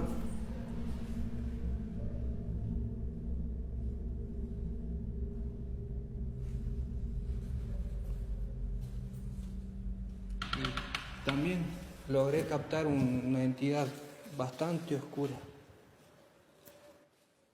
Yo esta puerta la voy a cerrar ya mejor.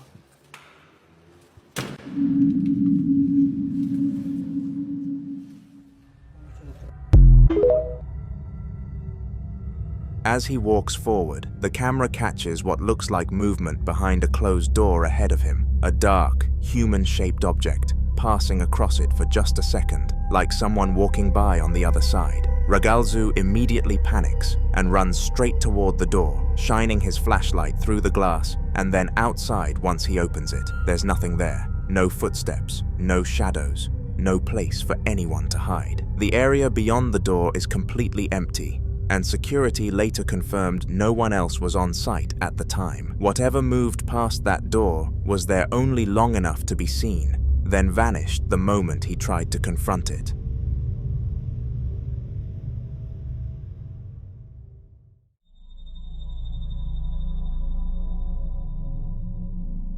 A haunted foodie YouTuber was exploring an abandoned mental asylum, expecting nothing more than a quiet, eerie location for a casual exploration video. The building had been left to rot, with peeling paint, debris scattered across the floor, and long ward corridors filled with old hospital rooms. She films herself walking through one of the messiest sections, opening doors, and looking around while talking calmly to the camera. Her husband can be seen further down the corridor at one point, also looking around, making it clear they weren't alone in the building, but still very much alone in terms of other people. I think this is the ward, actually. Oh my god, that's really, really new looking. Oh, it does smell like a hospital jar. Yeah. Oh, yeah, look. It does actually smell like a hospital. This seems a lot newer than the rest of the building. Whoa. Toilets in here. All the sinks are broken. Yet again, like I like to say in all of my abandoned. What's that? Whoa. They like pink tiles, don't they? What's in our room? There's another room in here. Shower. I don't like looking behind shower curtains. That just creeps me right out. The bathroom again.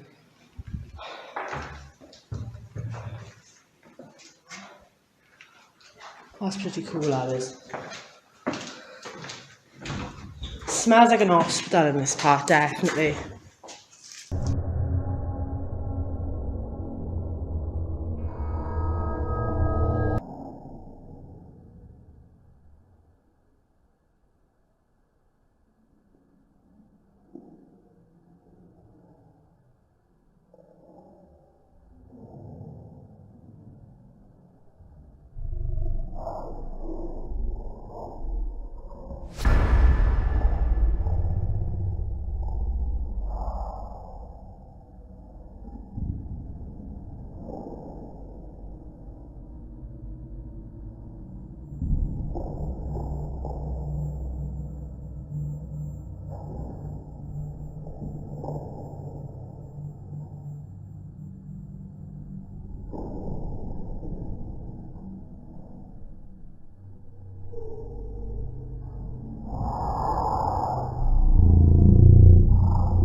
As she pans the camera from a blank wall back toward the corridor, something unsettling happens without her noticing. At the far end of the hallway, a tall, dark figure is briefly visible standing near a doorway. Within a split second, it appears to react to the camera and slips behind the door, completely vanishing from view. The movement is quick but unmistakable when slowed down. She continues filming, unaware anything happened, and only realizes later when reviewing the footage. After spotting it, she shared the clip online, admitting that she had no explanation for who or what that figure could have been, especially since no one else was supposed to be anywhere near that part of the asylum.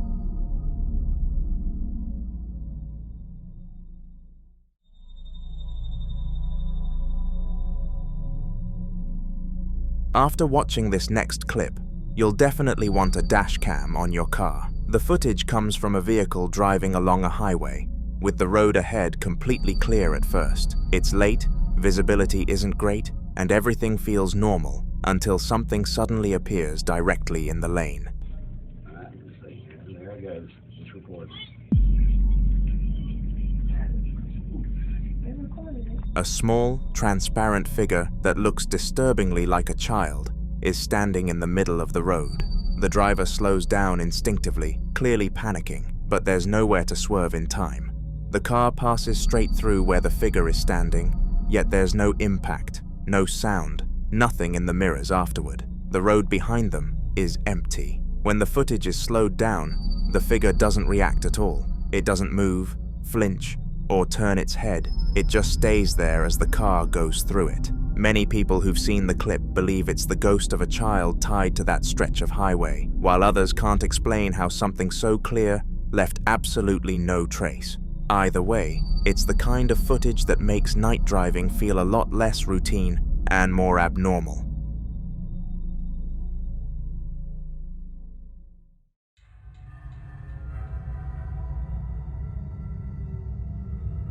A cemetery security guard captured this unsettling footage while on patrol late at night with a co-worker, both of them filming because of repeated reports in the area. I've been recording the whole time. Yo, me and Eon seen this bitch walking through the cemetery. Blowing it, running through the cemetery and landed on a tombstone. Yeah, she was blowing it. She landed on the tombstone. She was blowing it. Hey, what you doing, girl? Yo, that shit is creepy as... What the f***? What happened? What the f*** you doing? Why she touching other people's graves? Yo, she just bust her head on the other grave, though. Did she?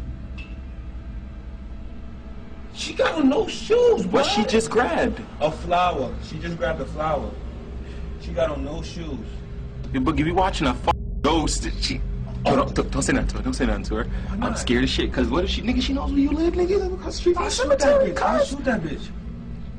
Shoot that bitch. Nigga, this bitch is crazy. Yo, what the fuck? Yo, what the f? Yo, I see. Yo, where the blunt at? Pass the blunt. Pass the blunt. I cannot. Nah. She was blowing it. Did you see how she tripped over that tombstone? She landed on a tombstone. On it, on her head. And she planned this. Yo! There's no way in fuck she planned this, Boogie. Yo! She ain't answering nobody. She ain't look at us. Yo, girl the whole way! Yo, girl in the whole way. You scaring me! You really scaring me! You scaring the shit out of me! Yo! You scaring the shit out of me! Go home! Go home! Yo, Boogie, she gonna come back and she gonna be sitting right in front of your house, nigga. And I'm gonna pop that bitch. Her ass. Yo, she ran through the cemetery and was walking. Yo, I wish I still had that BB. Yo, you gotta let her go. Maybe she's like hurting or something. Why was she running that fast though? But why she just stopped and take someone else? She took someone else's flower, nigga, from there. Look, she's swinging it. She's having fun, B. Yeah, I'm about to go karate kick this bitch. Yo, this is the creepiest shit that I've ever seen in my life. My nigga, yo, bitches had a picnic in there the other day. A picnic, nigga. She has on all white and she's running and jumping on people's tombstones. Yo, you crazy bitch! You the crazy bitch! Nigga, she's jumping on people's tombstones. What? And oh my God. She's spinning this shit? Nah. World Star. World Star. Where'd she go? World Star. Where'd she go? She disappeared. She disappeared. In the distance, a young girl dressed entirely in white can be seen standing among the gravestones, her head tilted downward as if she's focused on something only she can see. The guards call out to her repeatedly, asking if she's lost or needs help, but she never responds, never even looks in their direction.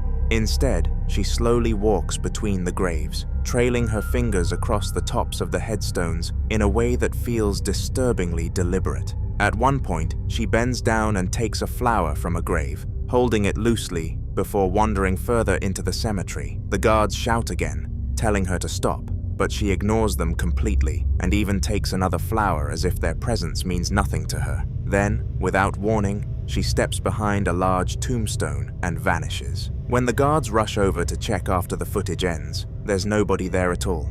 No footsteps, no place she could have gone, just the cold silence of the cemetery. To this day, they have no explanation for who she was or where she disappeared to.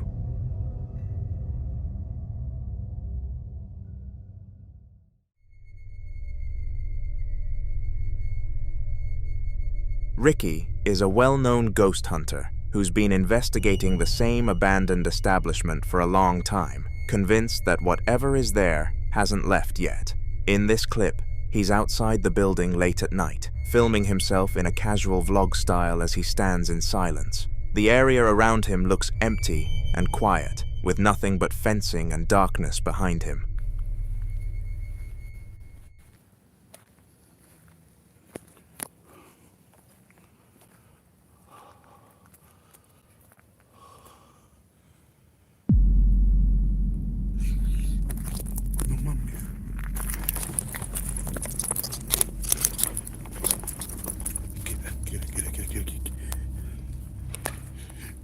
Hey!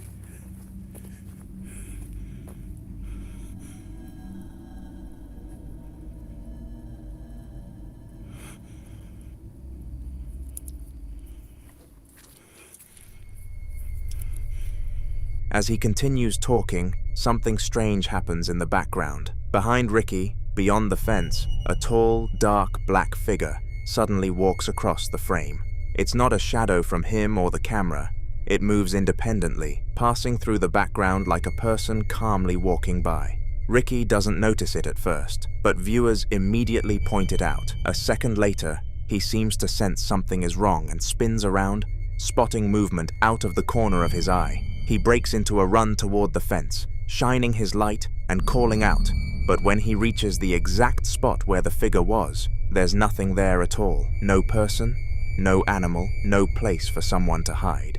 After reviewing the footage later, Ricky admits that this is one of the clearest things he's ever caught at that location, and it's only reinforced his belief that something is still roaming that property, watching him every time he visits.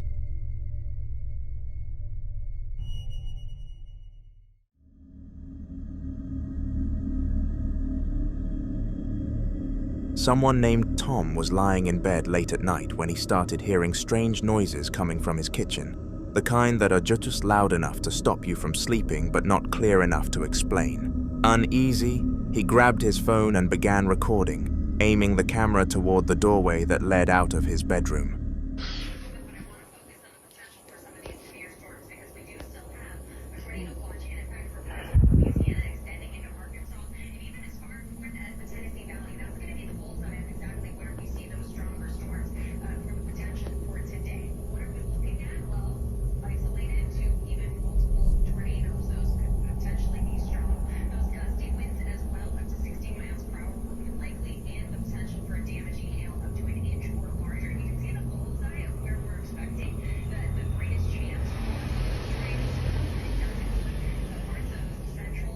What the f...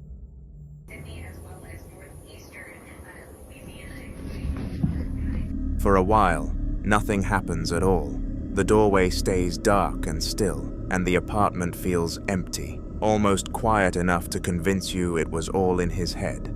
But then, slowly, something begins to appear. A circular black shape peeks out from the edge of the doorway, just enough to be noticeable, like a head cautiously leaning into view. It lingers there for a moment, completely silent, before slowly retreating back out of sight.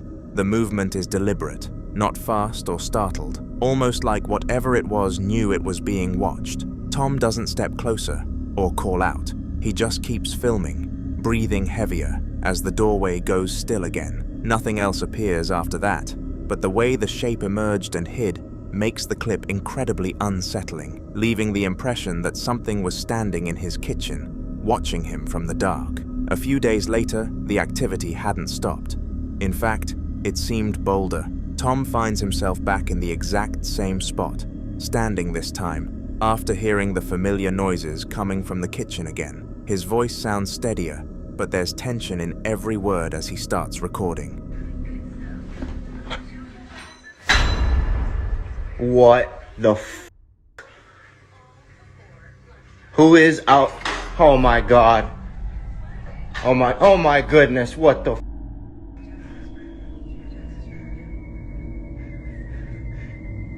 Hello, who is there? Oh my goodness, please stop. What the f... Please stop, please stop. This is my house. Leave. Leave, this is my house. You're not allowed here. Leave.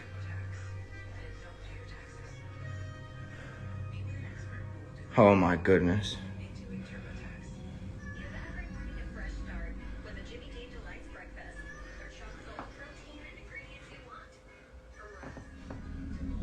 As he slowly approaches the doorway, a loud clatter suddenly rings out from inside the kitchen, the unmistakable sound of something metallic hitting the floor, like cutlery being thrown from a counter. Almost immediately after, cabinet doors begin opening and slamming shut one after another, hard enough to echo through the apartment. Tom raises his voice now, telling whatever is in there to leave, to stop, to get out of his house. He sounds firm, almost authoritative, like he's trying to take control of the situation, but it doesn't work. The noises continue without hesitation, cabinets still moving as if his commands mean nothing at all. He backs away slightly, breathing faster, realizing that whatever was peeking at him days earlier wasn't intimidated. If anything, it sounded like it was responding by getting louder.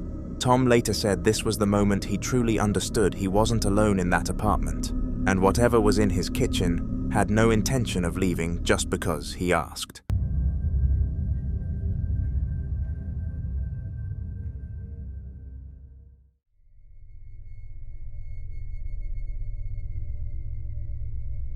This next video was recorded by Josh, another paranormal investigator, and his team, who spent 2 nights investigating the childhood church of Jim Jones in Lynn, a quiet town that still carries the weight of a dark and disturbing legacy. Long before he became the infamous leader of the People's Temple, Jim Jones attended this very church as a boy, walking its halls, sitting in its pews, and developing the beliefs that would later influence one of the most tragic cult events in history. What makes this location especially unsettling is the idea that everything started here. The team, consisting of 3 brothers, Josh, Rocky, and Sean, entered the church hoping to understand why it is considered haunted and whether something connected to Jim Jones still lingered there. Coffin. Where's the coffin at?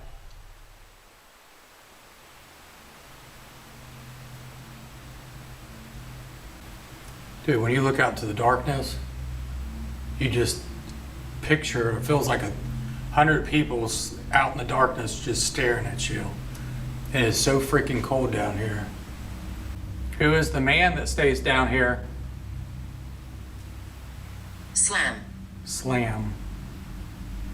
I dare you to slam something. Why? Because I want to hear you. If you do loud stuff, that lets me know you're in Purgatory. here. Purgatory. Are you stuck in purgatory? You remember Jim Jones being here at this church? Do not. You don't? We know Jim Jones came here for many years as a child, then he moved on and became a reverend at different churches. And then they did some very bad things. Jim. Whoa! Holy. Okay, that was loud.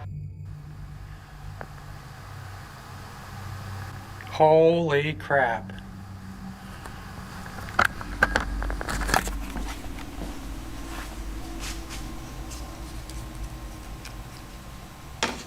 Okay, I'm gonna move back here.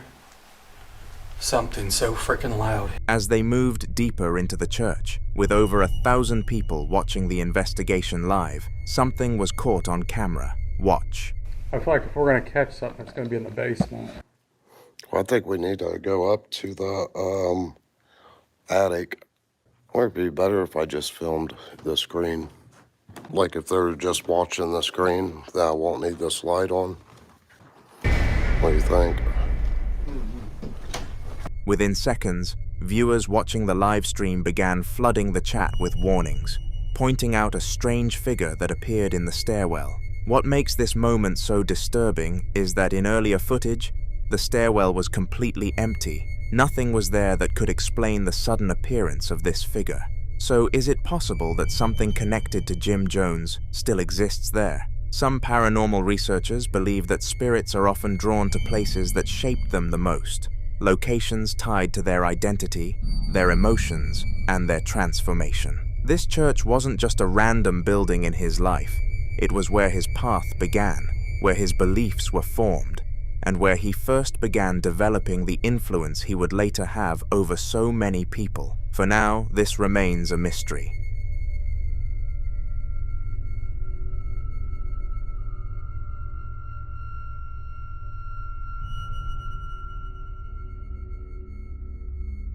Now, in this next video, some explorers decided to investigate an abandoned military hangar that had been active from World War II all the way through the 1990s, a place that once held aircraft, personnel, and decades of military operations, but had since been left to decay in silence. Buildings like this often carry layers of history, and while they expected to find dust, rust, and forgotten equipment, they did not expect to find something watching them. From the moment they stepped inside, they began hearing strange noises echoing through the massive, empty structure. At first, they tried to rationalize it, blaming it on the wind forcing its way through broken panels or loose metal shifting under its own weight. Then, this happened. Watch.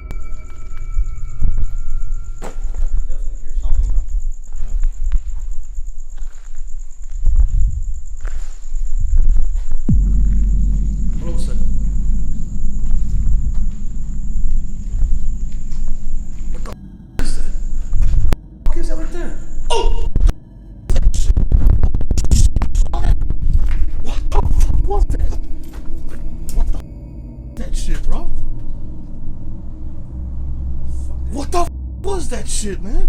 Did it even get through here? Look at this fucking. Holy shit, bro. There's no way. Whatever that. Listen. It's just thunder. That thunderbolt. What was that?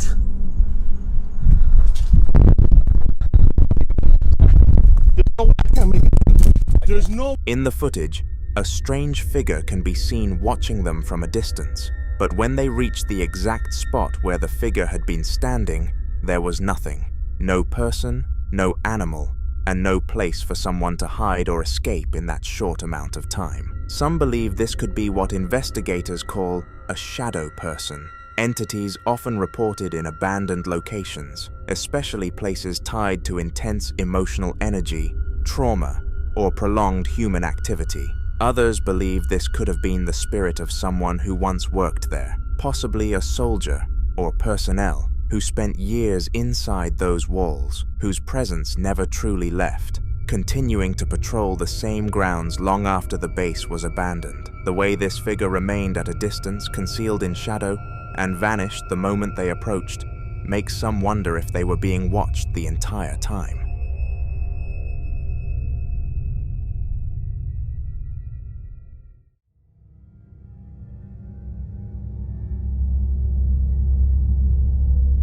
In the following video, a man shares the unusual and deeply unsettling thing that's been happening inside his apartment. Something he had tried to explain to friends and family for months, but no one truly believed him. According to him, the activity didn't start immediately after he moved in. At first, the apartment felt normal, quiet, uneventful, but that slowly began to change after he learned something disturbing about the person who had lived there before him. He was told that the previous tenant had lived alone for many years, rarely had visitors, and eventually passed away inside the apartment. The details were unclear, but neighbors said it took days before anyone realized he was gone, and ever since then, some residents claimed the apartment never felt the same. At the time, he didn't think much of it, until small things started happening. Coins he clearly remembered placing in one spot would appear somewhere else. Jars would slightly shift positions, and sometimes he would hear faint metallic tapping sounds late at night, like something lightly striking glass. When he told people, they called him crazy. So one day, he decided to set up his camera, hoping to finally prove that something was happening. Watch. Hey guys, this coin, amazing. People aren't believing what's happening in this house. I've left this all night and all I've heard is it rattling inside. Now, I want you to witness what I'm going through here because maybe if you just see for yourself, innit? This is what I'm dealing with.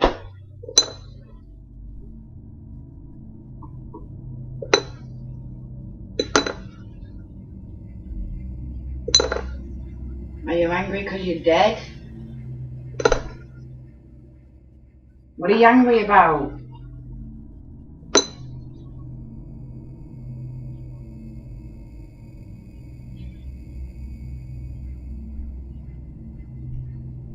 Is that it?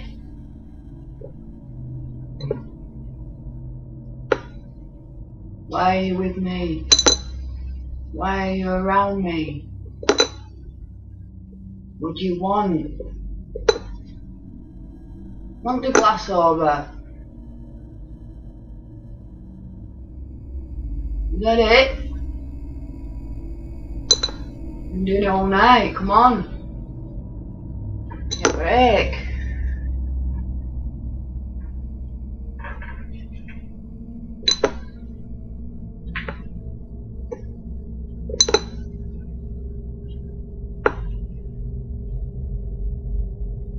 What do you want?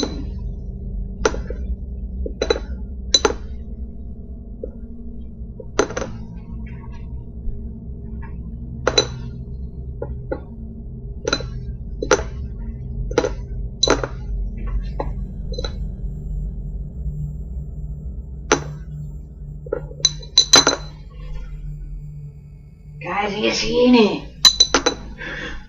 Whoa. How is that possible? Come on, it's in a jar.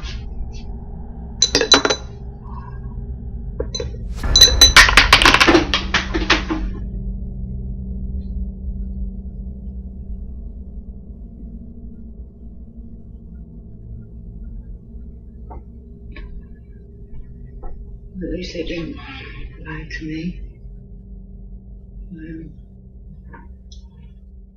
Cheers for that. Thank you.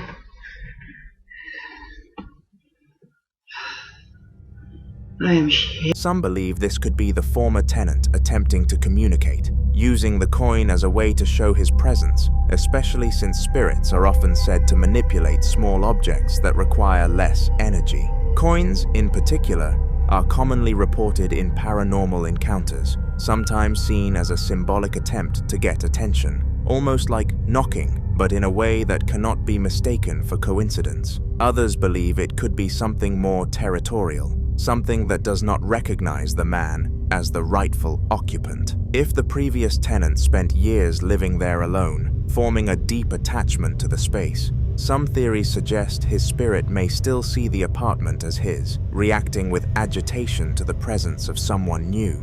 But there is an even darker possibility. Paranormal researchers warn that entities capable of moving objects with that level of force may not be harmless at all.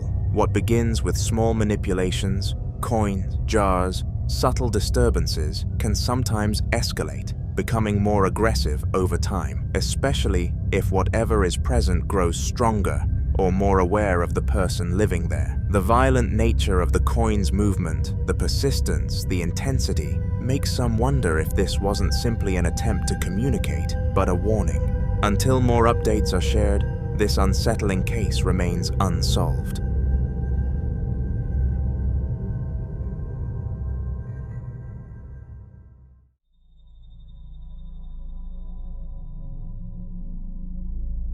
This next video was recorded just a few days after Christmas, a time usually filled with warmth, celebration, and families enjoying the quiet calm that follows the holidays. On this particular day, the parents were out, leaving the kids home alone, something they were already used to. The house was peaceful, quiet in the way it normally is after the excitement of Christmas morning has passed. Wrapping papers cleared away, decorations still hanging, and new gifts settling into their places around the home. But at some point, the eldest son began hearing a strange sound coming from the kitchen. Confused and uneasy, he walked toward the kitchen to see what was causing it, and what he found made him immediately call his siblings to come and look. Watch. Alright, you guys gotta see this cabinet. It's been moving, and oh my, you see, it's been moving open and shut by itself for 30 minutes now.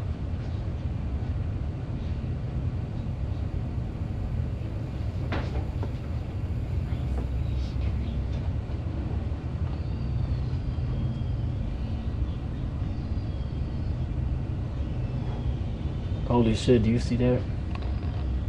Dude, see, that's tripped down, man. I don't even know if I want to stay the night here tonight. Hey, Marco, I don't think I'm staying the night, dog.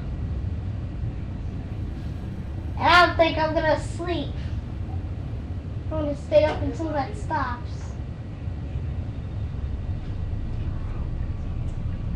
No visible cause, and no draft strong enough to explain that kind of repeated movement. What makes this even more unsettling is that, according to the family, they had never experienced anything strange in the house before this day, which is why many people immediately connected this incident to the timing, the Christmas season itself.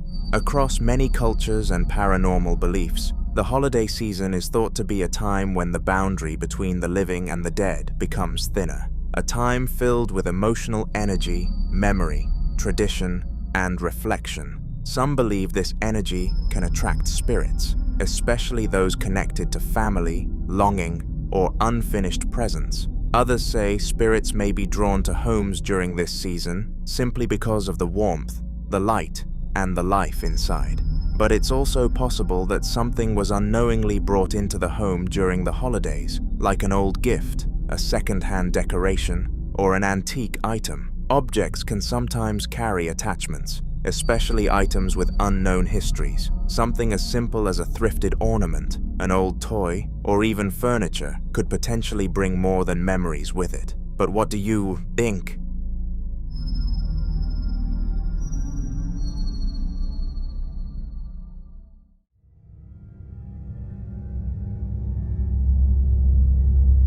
Now, this next clip was captured around 3 a.m., a time long associated with unexplained activity, when a man suddenly woke up after hearing strange noises coming from outside his home. At first, the sounds were faint and unclear, like distant movement or low murmuring that didn't belong to anything familiar. Still half asleep, but deeply unsettled, he turned his attention toward the window, trying to figure out what could possibly be making those sounds at that hour. But when he looked outside, it wasn't just the noises that caught his attention. He saw something else. Watch closely. Estoy escuchando ruidos afuera. Son 3:30 de la mañana. Voy a no sé si sale. Ahí está, hija de puta, de vuelta. Es ella. Yo no te voy a tener miedo. Hoy no te tengo miedo. Vas a ver, no tengo miedo.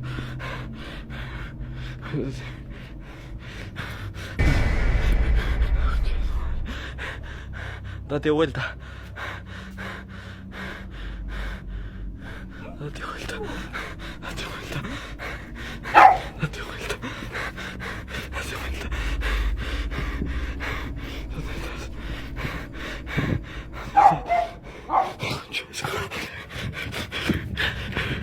A figure in white passes directly by his window. Whether this was a real person or something else entirely, both possibilities are deeply unsettling. Because if it was a person, that raises even more disturbing questions. Why would someone be silently walking around his property at 3 a.m.? Why dressed in white? And why disappear so quickly without leaving any trace? But what makes this encounter even more disturbing is that this wasn't the first time. According to him, there had been other nights when he saw figures outside, sometimes dressed in black, appearing briefly and then vanishing. And on certain occasions, the entire neighborhood would erupt with the sound of dogs barking all at once, as if reacting to something moving among them that humans couldn't fully see. Interestingly, there were also nights when the dogs didn't bark at all. So until more footage emerges, this disturbing encounter remains a mystery.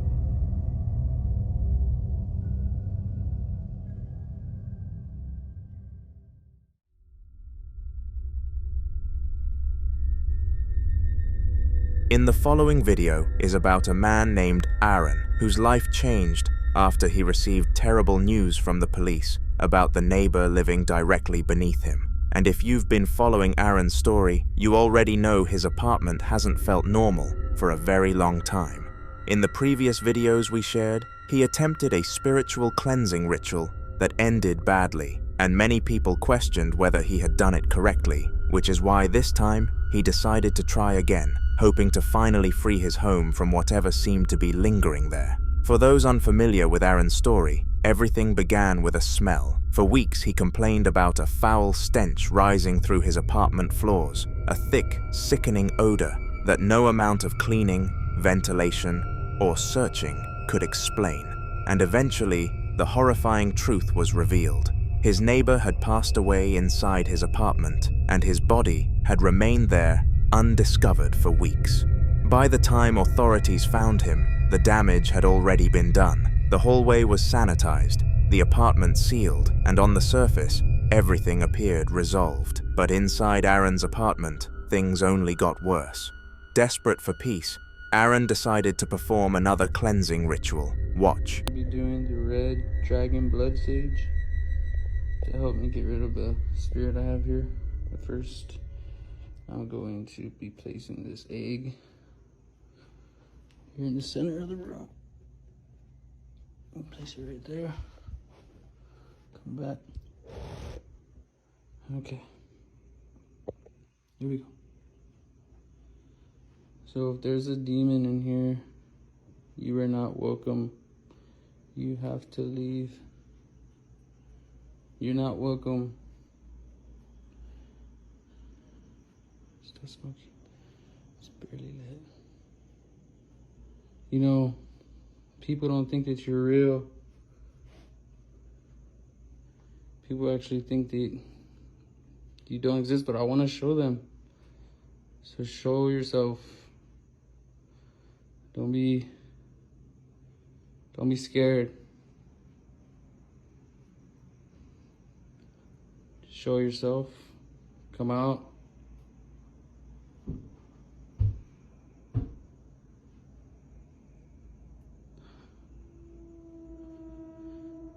Okay. Something's definitely showing itself. But it's okay because I got the sage on this. It's barely lit, but it's okay. It's still lit. I'm okay. I'm kind of scared to go around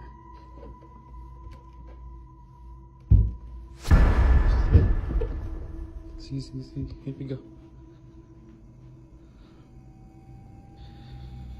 Okay. I'm actually gonna turn on this light. Right now, I kind of don't want to turn around. Well, if you're here, you have to leave. Or do something to this egg. Do something to this egg. Move it.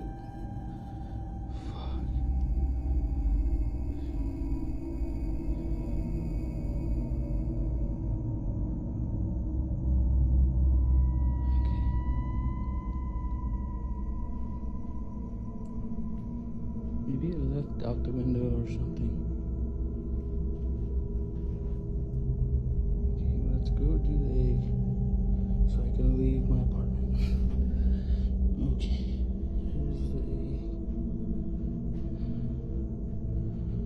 Nothing wrong with the egg, see? It's regular egg. First off, let me show you my hand. There's nothing on my hand. I want to get out of here. Okay, here you go.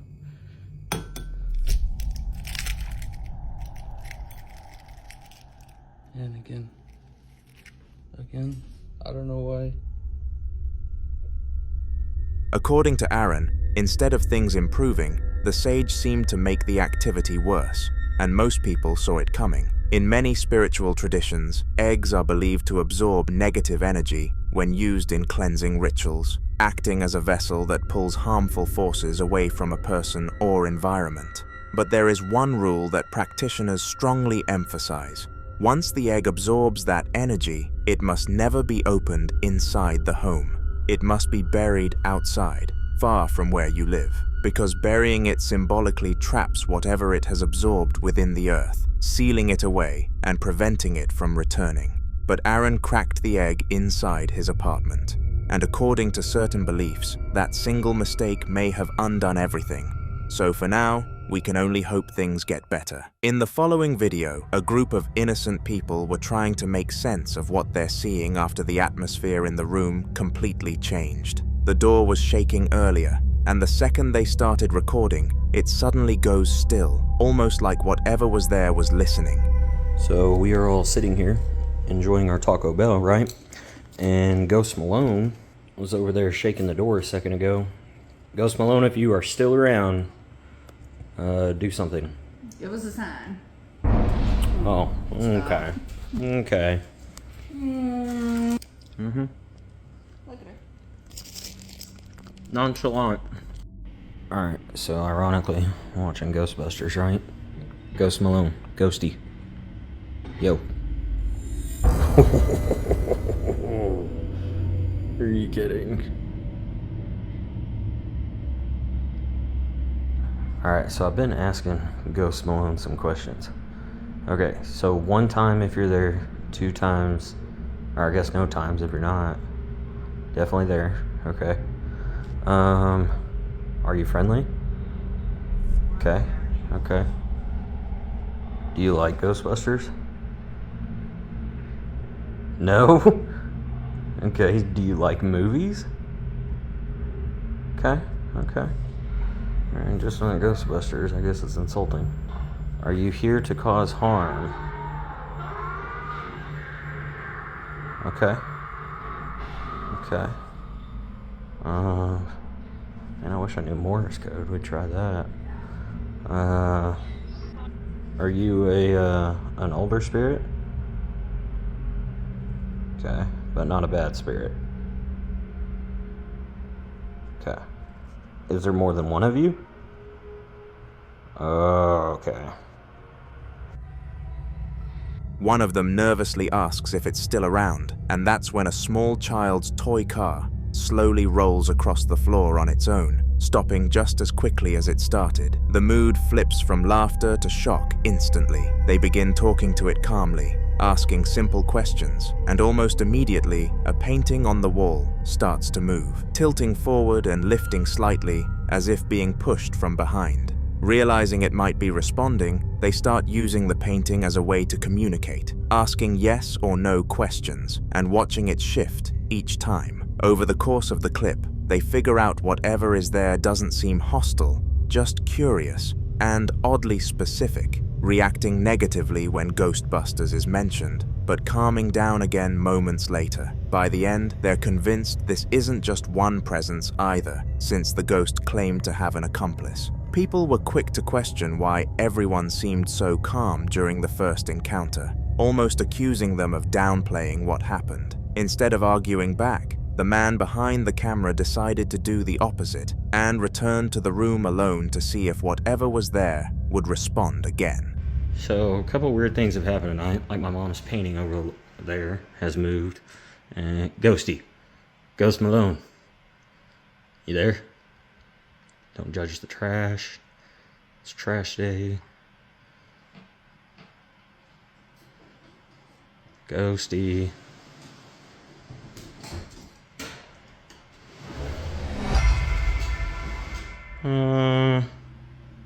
Okay. Maxie, what was that? Huh? So we're sitting here.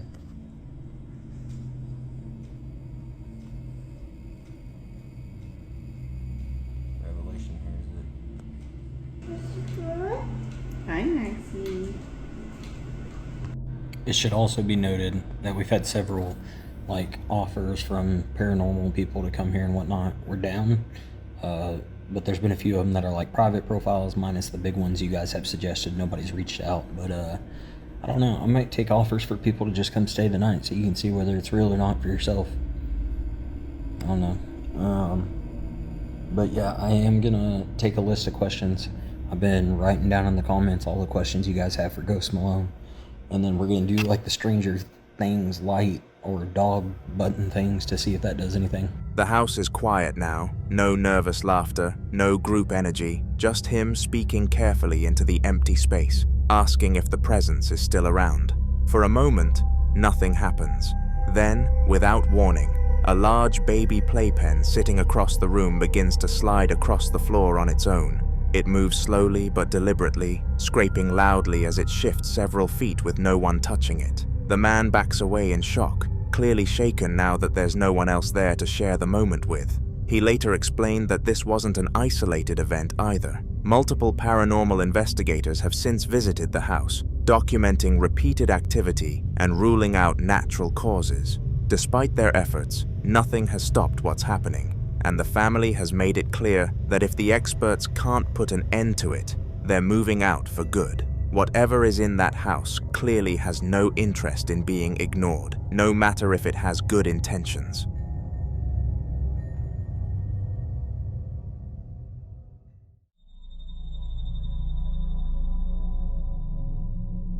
Moving into a new house is already daunting enough, but for Kyle, that feeling didn't last long at all. He'd only just bought the place and was walking through it for the first time properly, filming on his phone while the rooms were still empty and undecorated. It was meant to be a simple walkthrough, nothing dramatic, just getting familiar with the layout, but the house clearly had other plans. I was moving into my new house. I was alone, and this happened.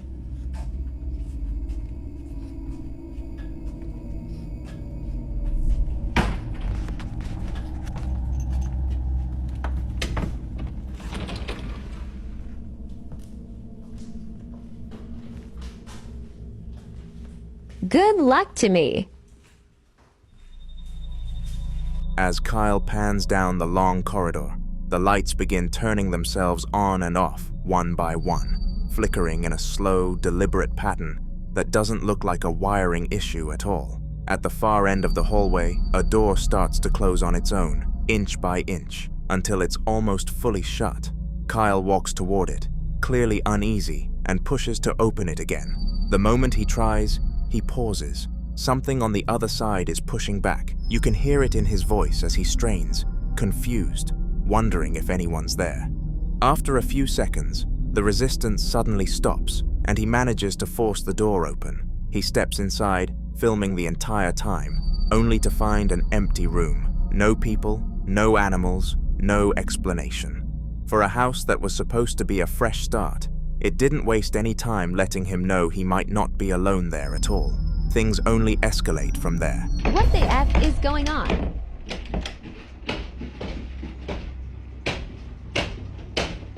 Things are going crazy now.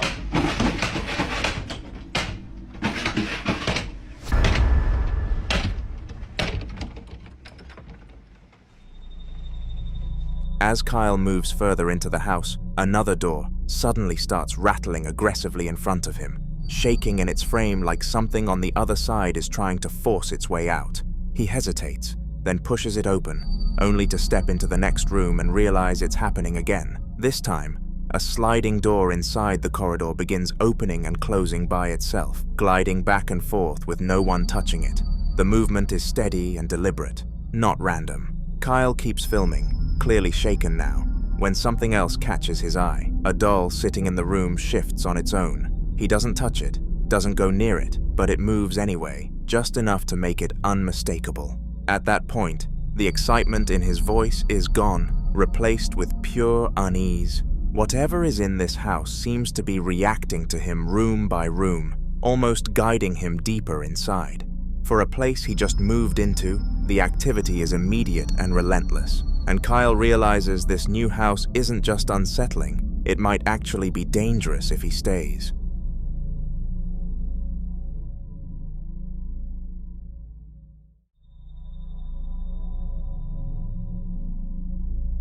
The Martin house has a reputation for child sightings, with locals claiming they've seen figures in the upper windows for years, despite the place being completely abandoned. In this clip, a woman just happens to be driving past when she remembers the stories and decides to pull over and film from a distance, more out of curiosity than anything else. This is the Martin house. Haunted. Panama City, Florida, my first book. And I'm just driving by randomly. Look in the window. Please, somebody tell me you see what I'm seeing. A child. He supposedly, maybe, we're not sure. Stories have changed over the years. man went crazy and killed his entire family after finding out his wife was cheating with the servant. Hung the servant on a tree that used to be in the front yard that the hurricane took out. But the stories are that the children can be seen. I see a kid. Fuck. As she zooms in on the top floor, a small, childlike figure can be seen standing in one of the windows, staring outward. What makes it especially unsettling is how unnatural it looks. The figure doesn't move at all, not even slightly, almost like it's frozen in place. There are no lights on inside the house, no signs of anyone living there, and according to locals, nobody has for a long time. The woman stays filming for a moment, clearly confused, before slowly backing away and getting back in her car once the footage ends. Later, people pointed out that the figure looks too realistic to be a decoration, but too still to be a real person, which only adds to the mystery. For a house already known for reports of child apparitions, this sighting just made its reputation even harder to ignore.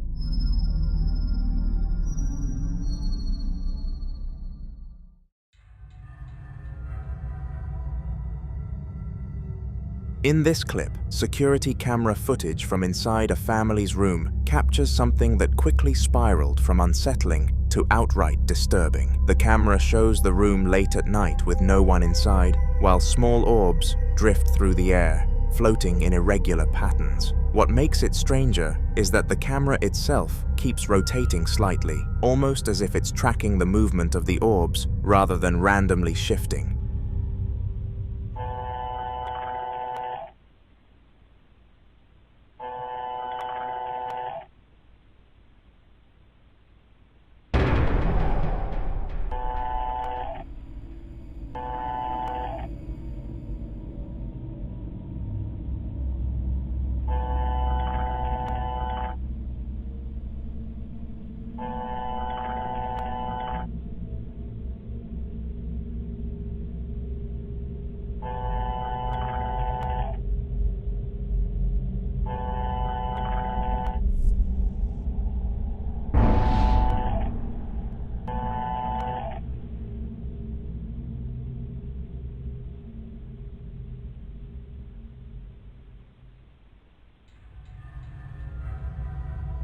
Each time the camera settles, it keeps landing back on a doll sitting upright on a chair in the corner of the room, and every time it does, the doll appears to have changed position just slightly. Its head tilts, its body slumps, then straightens again in ways that don't look like simple camera glitches. Over the course of the footage, the movements become more noticeable, subtle but intentional enough to raise alarms. The Fodder family said they hadn't touched the doll at all that night, and no one was home when this was recorded. After reviewing the footage and noticing how often the activity seemed centered around it, they didn't want to take any chances. The next day, they removed the doll from the house entirely and threw it out with the trash, saying it felt less like a toy and more like something that was watching back.